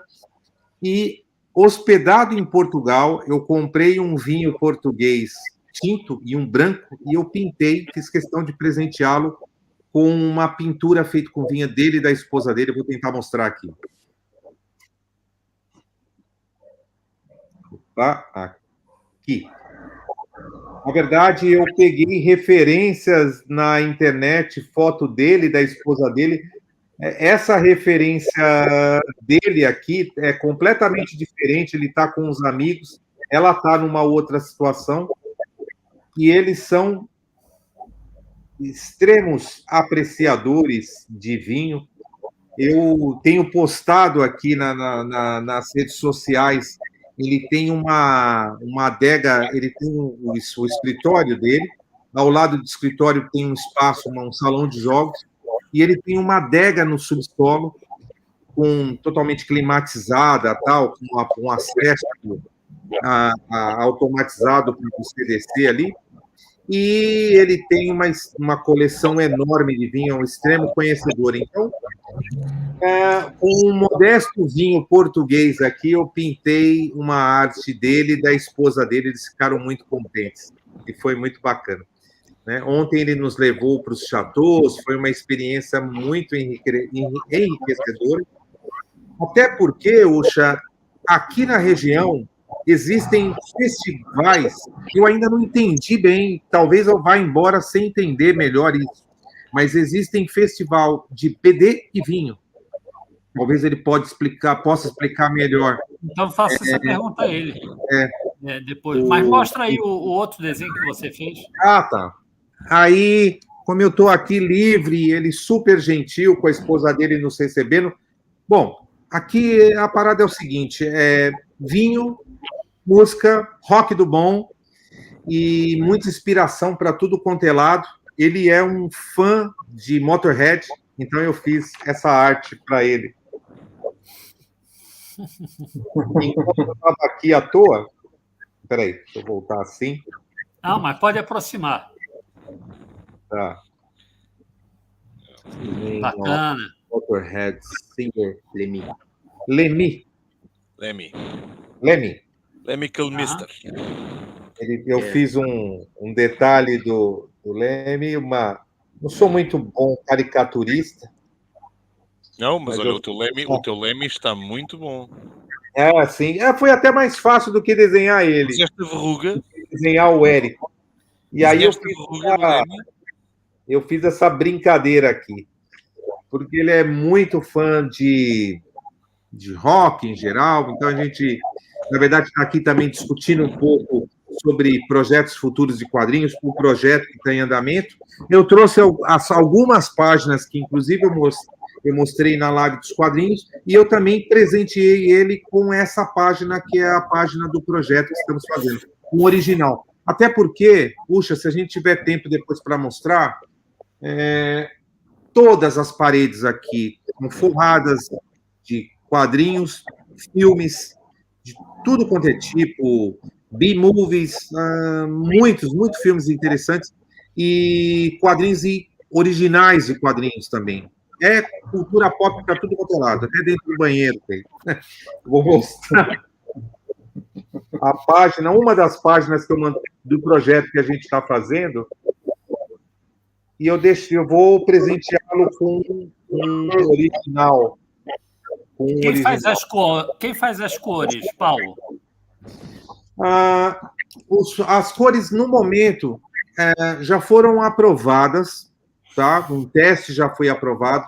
Tinha sido um colorista francês inicialmente, mas eu tenho um artista que me ajuda nos trabalhos da Disney, que é um ex-aluno, extremamente talentoso. Eu estou querendo introduzir ele no mercado franco-belga, tá? Ele não tem tanta experiência com o mercado de quadrinhos, mas é um excelente pintor digital. Ele já pintou para grandes franquias como Nickelodeon, Disney, tudo que eu faço para fora, até por uma questão de tempo em relação à escola, eu convidei ele para participar desse projeto. A Committee Editions, que é a editora pela qual vai sair esse álbum, recebeu o teste dele, ele foi aprovado, já pintou algumas páginas, mas eles pediram para segurar um pouco, porque é um álbum de 35 páginas, a princípio seria lançado no começo de 2024, agora foi transferido para o meio do ano, tá? Mas vai ser páginas? 75. Eu desenhei, por enquanto, 28 páginas dessas 75. Tem algumas aqui, se der tempo, eu mostro, porque eu estou trabalhando com originais, até porque o mercado franco-belga, pelo menos eu tive essa percepção que eles gostam muito de artes originais, e foram, apesar da minha exposição em Portugal não ter sido com originais, mas o mercado franco-belga valoriza muito os originais. E um outro detalhe, né? Planos para o futuro. Eu estou em parceria com ele, ele mora a poucos quilômetros de Angoulême. Provavelmente vocês vão ter notícias nossas aí em algum projeto e a gente vai fazer algum barulho em Angoulême muito em breve. Eu ainda não conheço. Bacana. É o meu sonho. Lá estarei eu. O Pedro Bolsa, tive a honra de conhecê-lo pessoalmente lá no Festival de Beja. Inclusive, o Pedro Bolsa é um especialista em quadrinhos franco-belga. Né? Me sinto muito honrado de ter a presença dele aqui. E, bom, é isso por enquanto. Tenho mais coisas para mostrar, mas fica à vontade, vá no ritmo de vocês. A hora que vocês quiserem que mostre aí os espaços dele, fica à vontade. Olha só, eu quero deixar vocês à vontade, porque nós estamos com quase 2 horas de live, né? E me preocupa ocupar vocês com isso, e é tarde, um pouco tarde. Então, assim, vocês estejam à vontade também para mostrar o que vocês quiserem. Ele já me avisou que não é problema nenhum, ele e a esposa estão sendo extremamente gentis conosco. Ontem tiramos o dia inteiro para visitar os chateaus, foi uma experiência fantástica. Hoje visitamos aí o centro de Bordeaux, e ele está totalmente à vontade, tem tempo livre suficiente para mostrar o trabalho dele aqui, e eu tenho certeza que tem coisas bem interessantes aí. Então, o foco hoje é no Corbeyran, claro. E é lógico, a hora que você quiser me acionar aí para a gente falar a respeito do que está acontecendo com esse projeto e ideias para novos projetos, fique à vontade. Eu quero saber o que está acontecendo com esse projeto e ideias para novos projetos. Se você já tiver alguma ideia, alguma resposta, pode falar. Bom, sobre esse projeto, eu conheci ele, eu não lembro se eu falei no início da live, mas me perdoem aí caso eu repita, mas eu tenho uma agência, né, eu trabalho para uma agência, Tomato Farm. Através dessa agência, eu fiz alguns testes, é a agência que me coloca em trabalhos para o mercado europeu, norte-americano, grandes franquias, Disney, Nickelodeon, Mattel, e eu venho fazendo alguns testes. Tem todo aquele histórico que eu contei na live lá, a respeito do meu primeiro trabalho na Soleil, né? Paulo, Oi? Paulo, não, mas sobre o trabalho atual. Agora e o futuro, tem alguma novidade, alguma coisa? De novidade que eu posso contar é que, apesar de ser uma editora pequena e uma editora nova, a experiência comigo tem sido muito gratificante e coisas que eu não podia imaginar numa editora maior. Por enquanto, a minha experiência no mercado franco-belga se resume a 2 álbuns que eu fiz para Soleil Editions, né? Que você já falou na Confere sua na live. minha live lá, com detalhes e tal. E atualmente com ele, na Camite Editions. No meu contrato já prevê eles já está estabelecido em contrato que quando o álbum for lançado, eles vão pagar para mim uma visita para que eu faça as dedicações, tem um nome específico aí, as dedicatórias, né, à tarde de autógrafo, tanto na França quanto na Bélgica, eu não sei exatamente ainda quando e exatamente em quais locais. E uma outra coisa muito interessante, há pouco tempo eu conversei com um editor, o Jean-Christopher Lambrois, não sei se a pronúncia está correta, e ele me se você quiser me corrigir. Jean-Christophe Lambrois. Jean-Christophe Lambrois. E ele me deu plena liberdade para eu publicar esse projeto no Brasil. Eu escrevi esse projeto em edital e também tenho liberdade para oferecer tanto em editoras brasileiras quanto portuguesas, de qualquer lugar, ainda que ele esteja em andamento. E um detalhe, se for necessário lançar antes da França e Bélgica, ele não faz nenhuma objeção. Ele tem sido extremamente cordial, confiante no meu trabalho, e eu já fico imensamente feliz por isso, tá? Então, existe essa possibilidade, tá? Não tem nada fechado ainda com nenhuma editora brasileira, nenhuma editora portuguesa, mas é lógico, já fiz meus contatos, tal.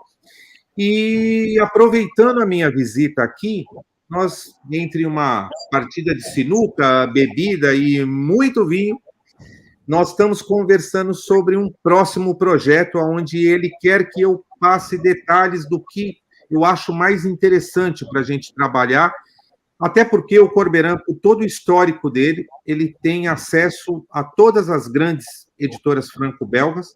Então, assim que a gente tiver um novo projeto, eu vou voltando para o Brasil, vou passar os ingredientes para ele, ele vai preparar uma sinopse, um projeto, provavelmente, e eu vou desenhar algumas páginas de amostra e nós vamos tentar algo novo. Então, isso ainda não está fechado. Eu estou aproveitando a experiência aqui, a gente está conversando sobre afinidades, caminhos que a gente pode traçar. Eu já dei algumas ideias, ele gostou bastante, ele tem algumas sugestões para trabalhar, e eu confesso que estou muito motivado, porque é uma grande oportunidade para eu colocar os dois pés no mercado franco-belga, que é o que eu tanto quero, que eu já estou começando a fazer. Tem algumas outras páginas aí, e tem outras páginas dele, tem um pouco da casa dele para mostrar. Fica à vontade aí, Ucha, manda ver. Hoje é o dia dele. Olha só, nós estamos com 2 horas de live, realmente me preocupa isso. Eu queria saber se o Pedro Bolsa tem alguma pergunta para fazer, alguma coisa? Não, nesse momento não tenho mais perguntas. João, alguma pergunta? Também não, neste momento acho que já satisfiz a maior parte da minha curiosidade. Não quer dizer que não surja alguma de repente, Não, mas eu até teria várias, mas não realmente chega, né? Senão fica cansativo para todo mundo. Se vamos começar, eu tinha dos filmes de série B, mas se começamos a falar disso, isso eu vou fazer. Isso eu vou fazer. Então o acervo dele é espetacular. Então fazemos os dois. Eu queria duas perguntas. Primeiro, quais os diretores que ele mais gosta e os filmes B, para ele citar dois que ele cai de 4. Okay, Eric. So I was debating with Usha because I'm also a huge fan of Series B movies, and I know you have a quite impressive collection too.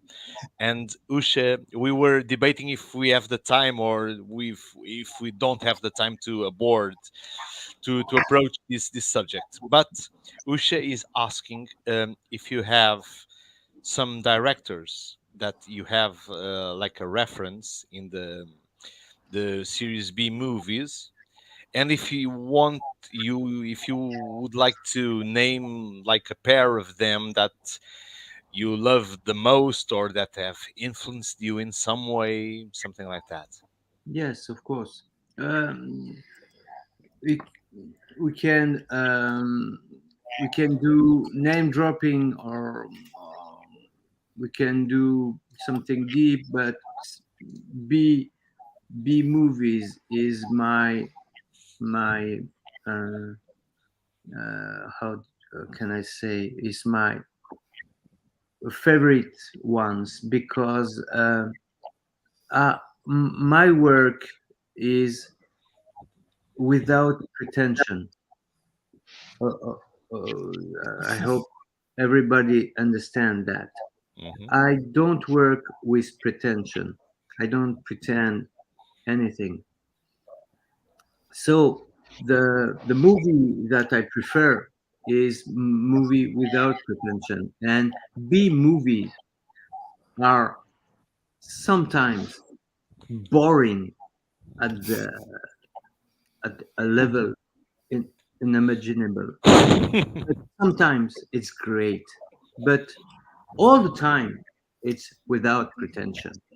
And my two or three models, we can find some others, but my the my models in this kind of movies is Roger Corman and John Carpenter.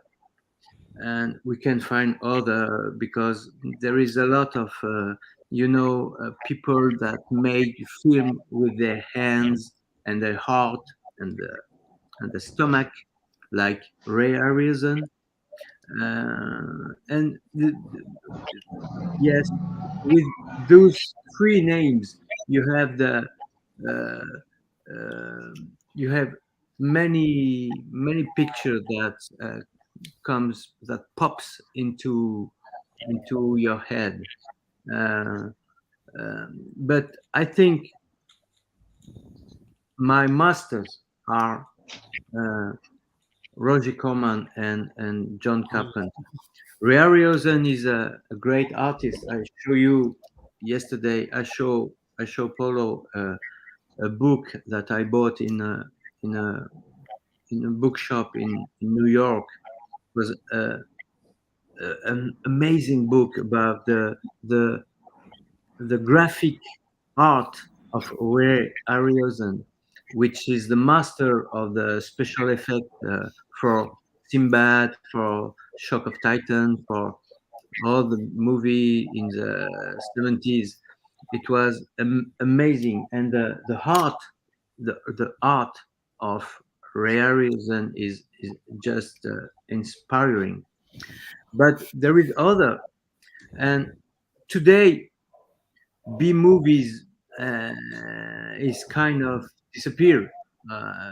There is no Peter Jackson could make B movies today, but he don't. He don't, because But he started doing them. yes, he started, but today it's over. But John Carpenter is always on the is always on the run with B movie, because because uh, because success comes and go. Like I told you before, uh, I got some series that hit success and some that don't, and this is you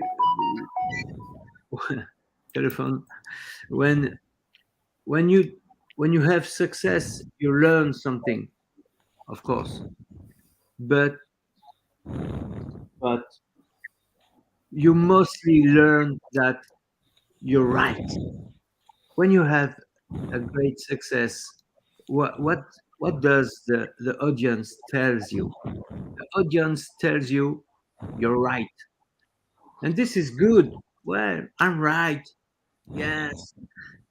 And when your book is a failure, what the audience say? You're wrong.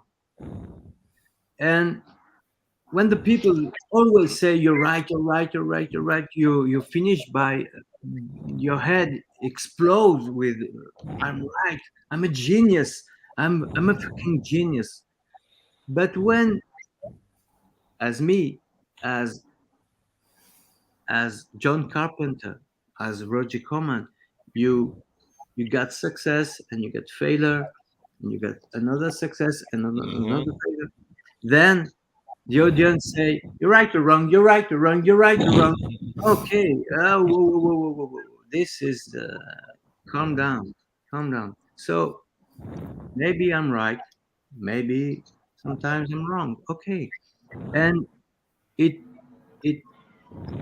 you become, with that, you become modest because you're not always right and you're not always wrong. Nobody's right all the time. Yes, you don't. And what's the point? You're an artist. You don't need to be right all the time. I don't want to be right all the time. When I have a dinner with my friends, I say something. You're wrong. Okay, I'm wrong. It's okay. I'm pissed off. Okay, you're right. I'm wrong. What's the point? So, art for me, writing for me, is asking questions. This is the most important. And people that are always right don't ask questions, you know? They have all the answer in the pocket. Because I'm right, I have all the answer because I have success. And this is bullshit. For me, this is bullshit.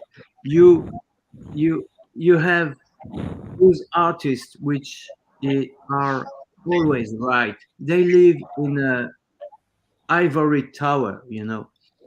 They live in a tower and they look you, they watching you from above, and you're nothing for them. I am not in the tower. I'm in the battlefield, you know, and I struggle every day because I write a lot, and when you write a lot, you're not always right, and you have to deal with that. And this is a good lesson. I don't know why I said that, but it's a good lesson. Funny you're mentioning that because one of my favorites is also Roger Corman. One of my most treasured values is I've got the DVD from The Mask of the Red Death, signed by Roger Corman. So it's most influential. Então, o Eric, perguntamos ao Eric acerca do seu interesse por filmes de série B. Serem os seus favoritos, e ele diz que se identifica com os filmes de série B por se rever o seu trabalho neles também, porque tal como o seu trabalho, os filmes de série B não têm pretensão, não são pretenciosos. Portanto, ele prefere filmes que não sejam pretenciosos. Os dois nomes que ele cita muito, os dois modelos a nível de realizadores, são o Roger Corman e o John Carpenter. E, inclusive, mostrou um livro de efeitos especiais ao Paulo, do Ray Harryhausen, que é o responsável pelos efeitos especiais do The Clash of Titans, ou seja, do Choque de Titãs, e que, para ele, o que é importante é que na arte, tal como na vida, nem sempre se está certo. Portanto, é impossível estar certo a toda a hora, tal como é impossível estar errado a toda a hora. Portanto, em suma, o que importa na arte é fazer perguntas. E quem está sempre certo não tem perguntas para fazer, porque tem as respostas todas. Portanto, deixa de ser algo interessante, quer a nível pessoal, quer a nível artístico. Exato. Perfeito, é isso. Concordando. Olha só, já são mais de 2 horas de live. Eu realmente estou preocupado com esse tempo. Não sei se você quer, Paulo, mostrar mais alguma coisa. E a gente podia começar a pensar em encerrar a entrevista. O que você acha, Paulo? Olha, fica a par de vocês. Da parte do Eric, ele Eu já conversei com ele antes, inclusive contei da minha experiência, do tempo das lives. Eu imagino que seja algo que depois fica registrado no YouTube, as pessoas possam consultar, vendo o que mais interessa. Eu estou vendo aqui do lado, ele deixou vários álbuns aqui de Vamos projetos mostrar? dele e tal, e tem pela sala toda um monte de coisas, tá? Aí a gente pode tentar fazer, talvez, usando o meu celular para mostrar alguma coisa, ele comentar, né? Podemos Então agora, testar. se calhar, fazíamos um pequeno tour aí pela sala, Yeah. tu e o Eric, e depois fechávamos com ele a mostrar os álbuns. Acho que era mais indicado. Tá, ok. Talvez seja melhor ao contrário, hein? Achas? Não? Não, tudo bem, pode ser. Quebra um bocado a dinâmica. Eles depois sentam outra vez. Sim. And after... So, Eric, we're proposing that you guide us in a tour, please, about around a little thing of what you have that you want to show us that you think that is relevant. If you would be so kind to give us a little tour around. So some relevance. Yes. I show you these two. Por isso eu vou testando lá a câmera. Métronome, the strige. Métronome et les striges, des chants des striges. I show you that. Show you this one. Château Bordeaux. Por acaso agora apareceu a ideia, eu vou perguntar a ele qual a obra que ele acharia mais interessante publicar no Brasil. J'ai une question maintenant. Quelle est votre œuvre que vous pensez que serait plus intéressant d'être publiée au Brésil ou en Portugal pour vous présenter si on doit prendre en compte que ça ne fonctionne pas avec des séries trop longues. Donc, c'est un truc qui pourrait être publié dans un volume ou quelque chose pareil. Parce qu'ici, dans ces pays, ils ne sont pas très réceptifs à séries trop longues. Well, this is a strange question. I don't know, because I'm not a publisher, so maybe you can take a series and make a compilation. So you have a big book, and this is the same. If you don't like series, I don't know why, but that's the way it goes since I was a child. When I was a child, I watched TV, and there is only one channel. Let me tell you. And it was RTL. It was a Luxembourgeois channel. And at 8 begins the TV show. And at 9 begins the movie, the big movie.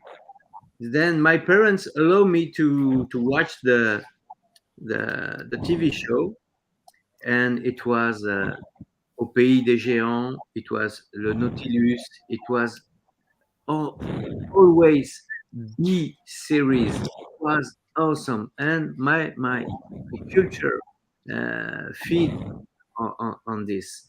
And at 9, I was going to bed, and so I build myself with series, and when I write a story, I write episode.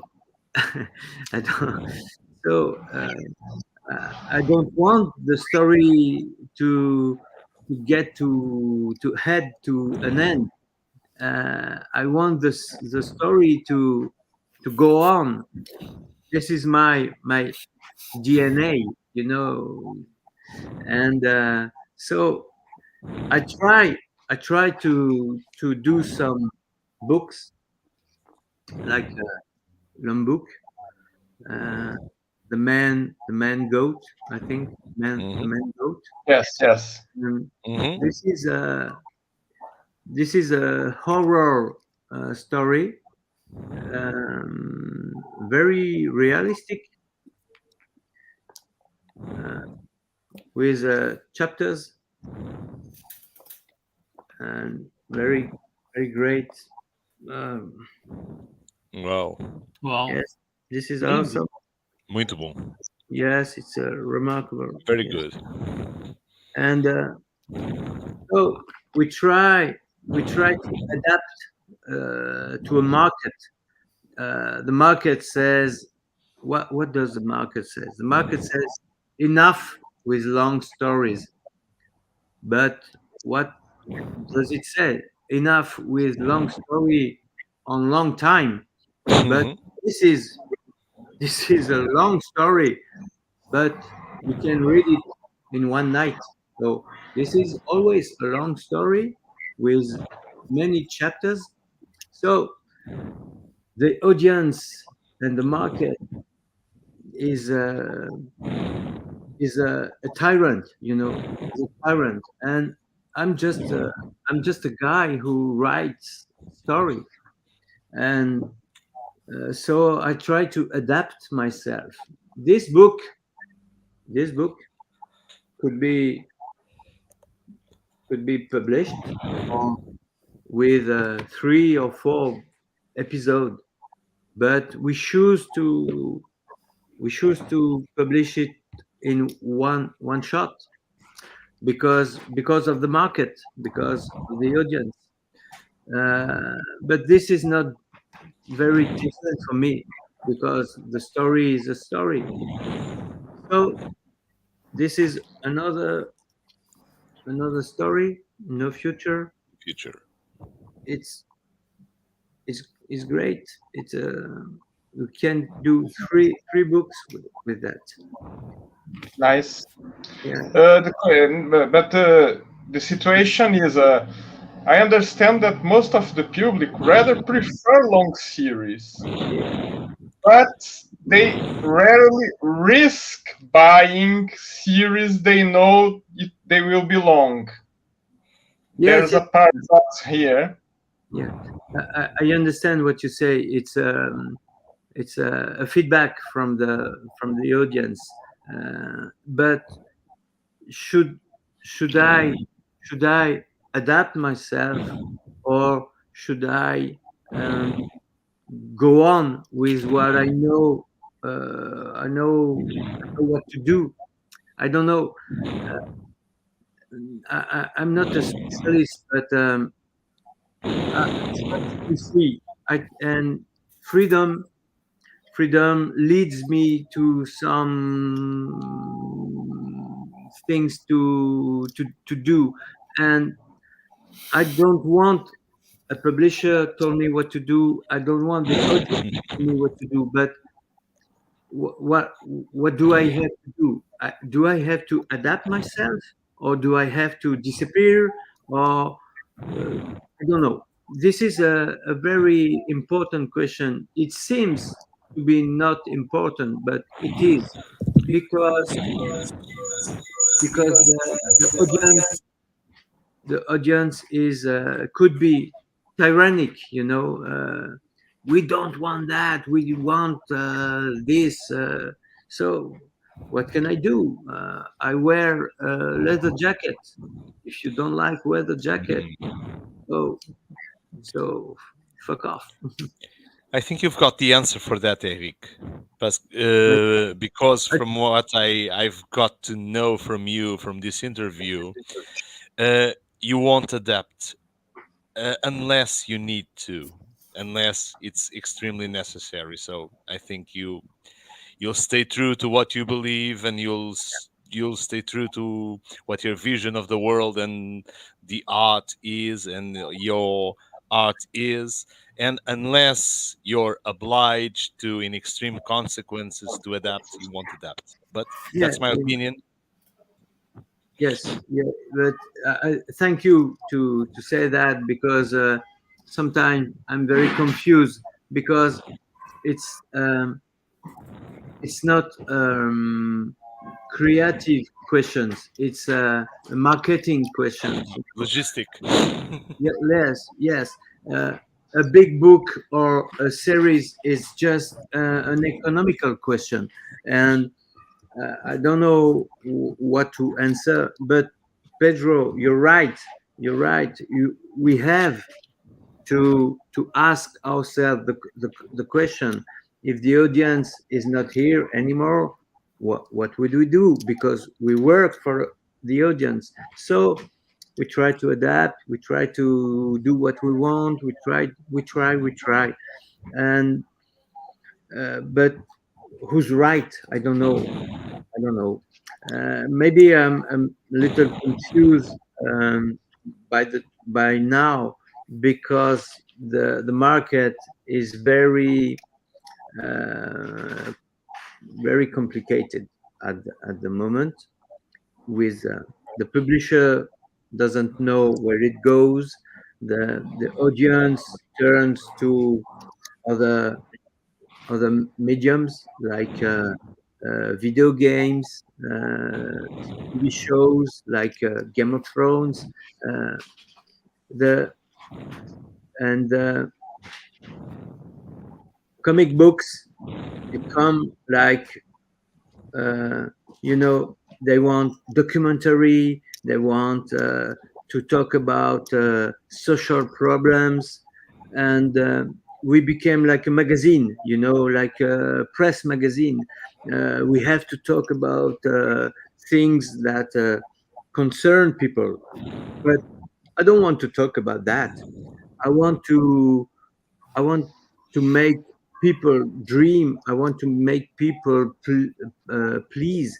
I want to make emotional story, and this is my way to do my job. And but it doesn't exclude the preoccupation. I wrote books about ecology. I wrote books about incest. I wrote books about everything, but through fiction, through fiction. And fiction is my key word. And now publishers and audience want true story. If you don't have a sticker here, par une histoire vraie, d'après une histoire vraie, based on a true story. Yeah. a true story, you don't sell a book because it is not an histoire vraie. What the fuck?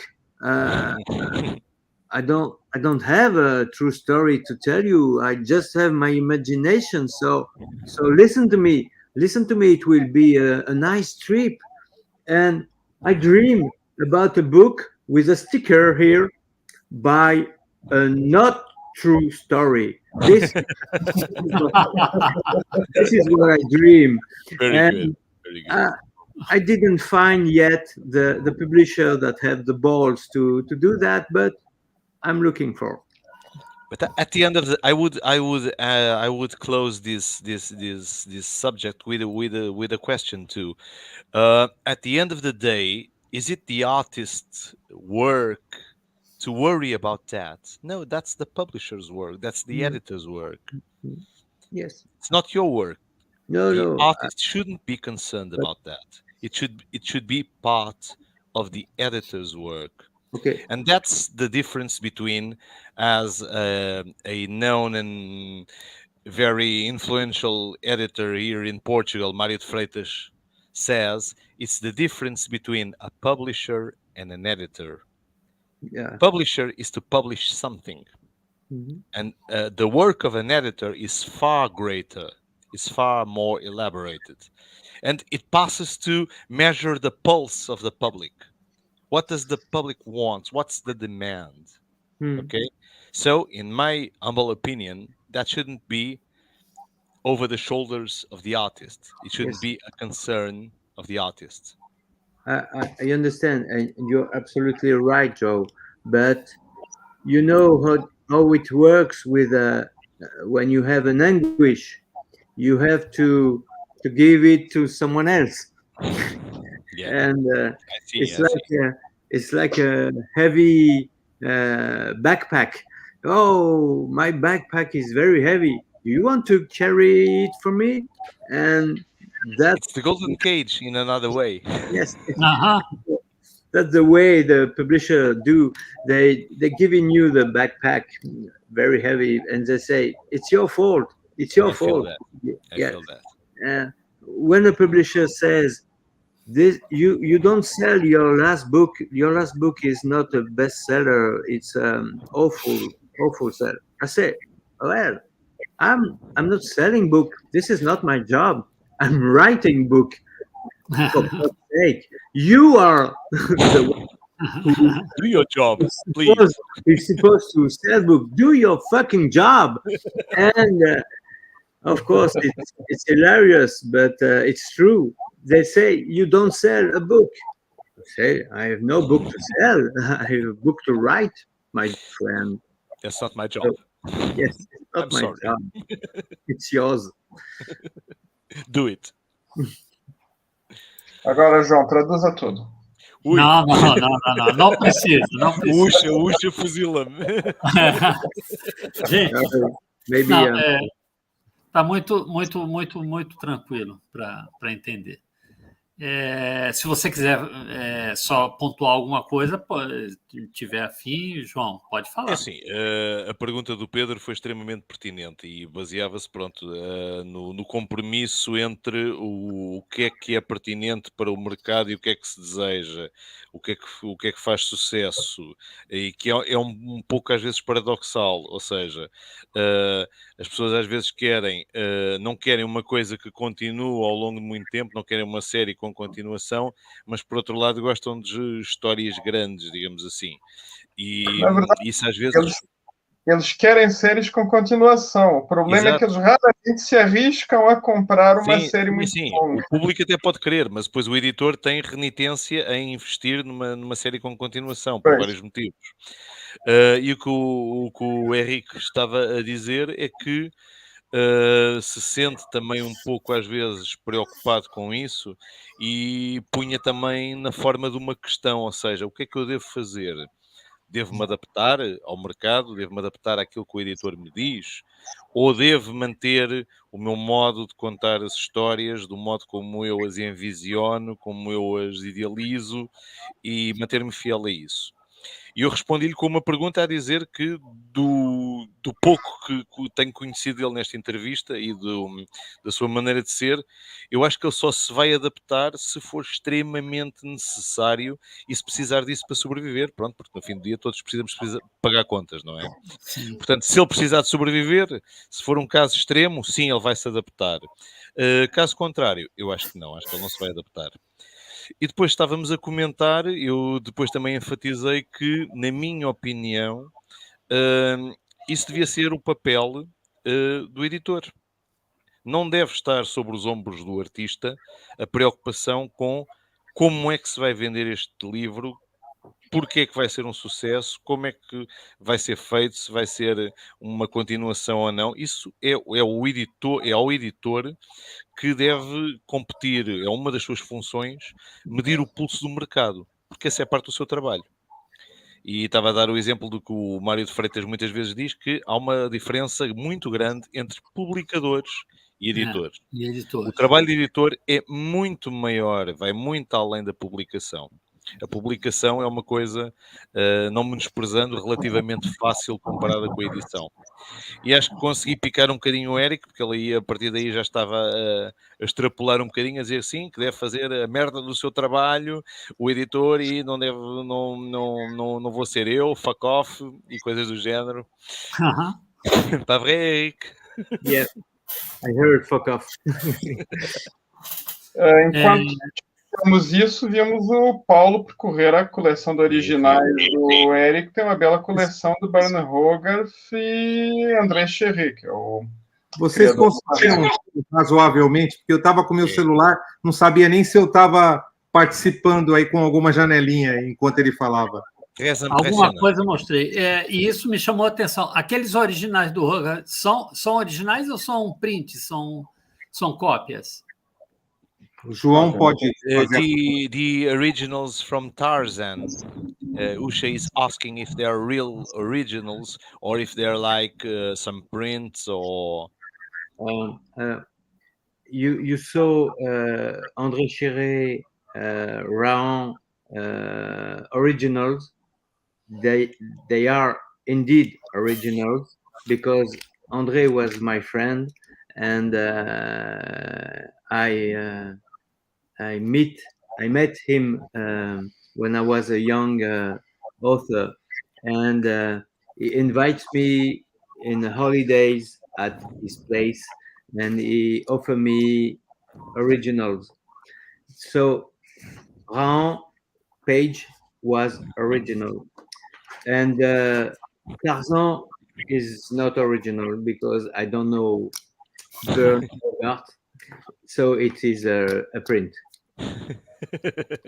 Que é belíssimo de qualquer maneira. Adoro. Yes, but I love both. So so I'm French, and I just meet André Chéret. We would be extremely jealous if it was an original, Eric.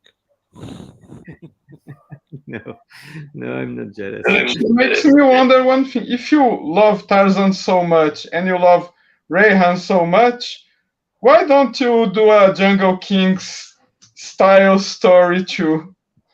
Yeah. Or have you done and you don't know? No, I know the answer for once. I know the answer. I'm actually working on an adaptation of Tarzan that will be launched at Glénat on 2024, and so this is huge for me because I love Tarzan, and I make my first adaptation. And Raon, I would have liked to continue the series, but things are complicated because André is dead now, and the succession is very complicated. But I would have liked to write story about Raon. We talk with André to create a new character, and it doesn't find a publisher, so we go back, and but we were friends, and I regret he passed away, of course, but I regret not to be able to pursue his masterpiece. Raon is, for me, is a masterpiece. Sorry, it sounds a bit nostalgic, but it is. Okay. People dies. Gente, a gente acho que agora pode dar um tempinho, né, para nos despedirmos. Uhum. São quase 2 horas e 40 minutos de entrevista, muita coisa. Eu queria chamar a atenção para a próxima semana, vai ser na quinta-feira, vamos voltar à quinta-feira. Nós vamos entrevistar o cara que fez esse trabalho aqui, o Héctor Gomes, que é um argentino que fez carreira no Brasil. Argentina. Esse é um trabalho que ele fez, eu acho que na década de 80 ou 90, não lembro. Sim, foi nos anos 80 e ele fez um segundo depois, no início dos anos 90. Acho que saiu o graphic novel da Editora Globo. Ele fez também a Sansara, né? Fez Juba e Lula, daquela série de televisão que eu não lembro o nome. Armação Ilimitada era a série, mas eu nunca vi os quadrinhos. E eu tenho aqui, eu tenho que achar. E esse, a gente vai conversar com ele. Ele fez carreira em publicidade e também trabalhou em cinema, fazendo roteiro, desenhando roteiro, né? Storyboard. Storyboard, isso, bem lembrado. Então, assim, próxima semana, quinta-feira, nesse mesmo horário, estaremos com Héctor Gomes, aqui. Corbeyran. Neste mesmo Uxa horário, neste mesmo Uxa canal. Thank you. Muitas gracias. Muito obrigado por aceitar o nosso convite. Paulo, eu te agradeço demais por ter feito esse meio de campo para nos trazer o Corbeyran aqui. Espero que você esteja se divertindo muito, com certeza está. Com certeza. Não, e a experiência que você vai ter aí, que você está tendo em Portugal e aí em Bordeaux, e as coisas que o Eric está lhe contando devem ser enriquecedoras. Então, isso está sendo um novo projeto aqui, através da nossa conversa. E uma coisa que me bate muito na alma, depois você traduz isso para ele, João, é isso que ele falou e que eu concordo totalmente. O artista precisa ser livre. Entende? O artista precisa ser livre. Então, muito, muito obrigado. A gente vai colocar daqui a pouco... vocês vão fazer o encerramento. Merci beaucoup, como se fala. Vocês querem fazer uma última pergunta? Muito obrigado, Pedro Bolsa. Muito obrigado, João Marcos. Quero agradecer-lhes. Paulo, muito obrigado. Foi um prazer estar contigo em Beja, conhecer-te, privarmos, termos conversas excelentes. Adorei. Eu também. Eric, je n'ai pas des mots pour dire à quel point cette conversation d'aujourd'hui a été gratifiante pour moi. Je me identifie beaucoup à toi et j'aimerais vous saluer un jour en personne. It will be my pleasure. Thank you. Thank you. My pleasure. Thank you. Je dis la même chose, c'était un grand plaisir de pouvoir vous parler. J'aimais bien toute l'expérience. Merci, Pedro. Merci. Merci. Eu queria só acrescentar uma coisa, se puder. Claro. Está tudo acontecendo ao mesmo tempo aí. Antes de eu vir para Portugal, foi feita uma gravação na afiliada da Globo, chamada TV Tem, na minha região de Jundiaí, que justamente fez uma cobertura prévia e também nós gravamos um trecho com um depoimento do Paulo Monteiro a respeito do que está acontecendo em Beja, que, aliás, eu quero confirmar aqui o que eu já tinha ouvido de vários amigos.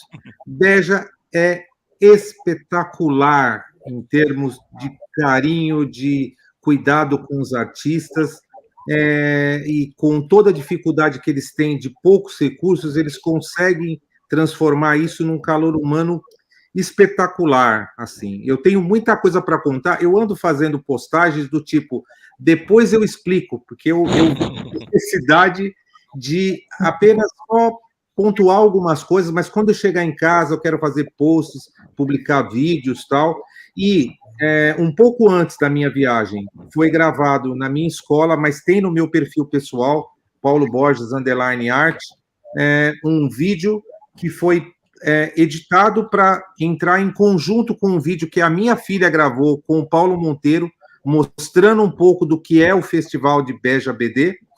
E então tem um compacto lá, tá no G1 também. Hoje, na verdade, foi meia hora antes dessa live, eu recebi uma mensagem da TV Tem, que é a afiliada da Globo, com é a televisão que eu assisto aqui, né? Isso. A Globo fora da cidade de São Paulo, TV Tem, aí tem TV Tem Sorocaba, nesse caso é a que cobre a cidade de Jundiaí também. Então, tem lá um depoimento do Paulo Monteiro falando na Globo de São Paulo, na afiliada, mostrando um pouco também da exposição do Maurício de Souza, não me lembro se também do Ricardo Leite, eu acredito, sim, mostrando também muito rapidamente, mas mostrou um pouco do trabalho do Ricardo Leite. E eu cheguei aqui, fui primeiro para Beja, agora eu estou aqui, né, em Bordeaux, com essa experiência nesse projeto, aonde com certeza eu até quero pontuar que, assim, eu já trabalhei com muitos projetos de quadrinhos, e quando eu li esse projeto do Corbeyran, principalmente no que envolve a temática do Reino de Cids, que envolve questões sociais, a questão do preconceito com raças, particularmente, eu achei espetacular. E eu comprei imediatamente a ideia, fiz as páginas de teste, fomos aprovados. Estamos com uma editora pequena que nos dá total liberdade e que vai de encontro com o que o Eric falou, que é justamente de ter liberdade para você colocar o seu projeto sem censura, sem tesoura, sem modificações. Então, não importa se é uma pequena editora. Eles usam de crowdfunding? Não, sem problemas, um monte de editoras está usando, mas se a gente conseguir colocar para o público esse projeto e o que a gente já está planejando para o próximo, que está saindo em umas conversas aqui, vai ter boas notícias em breve aí. Eu estou muito motivado por isso.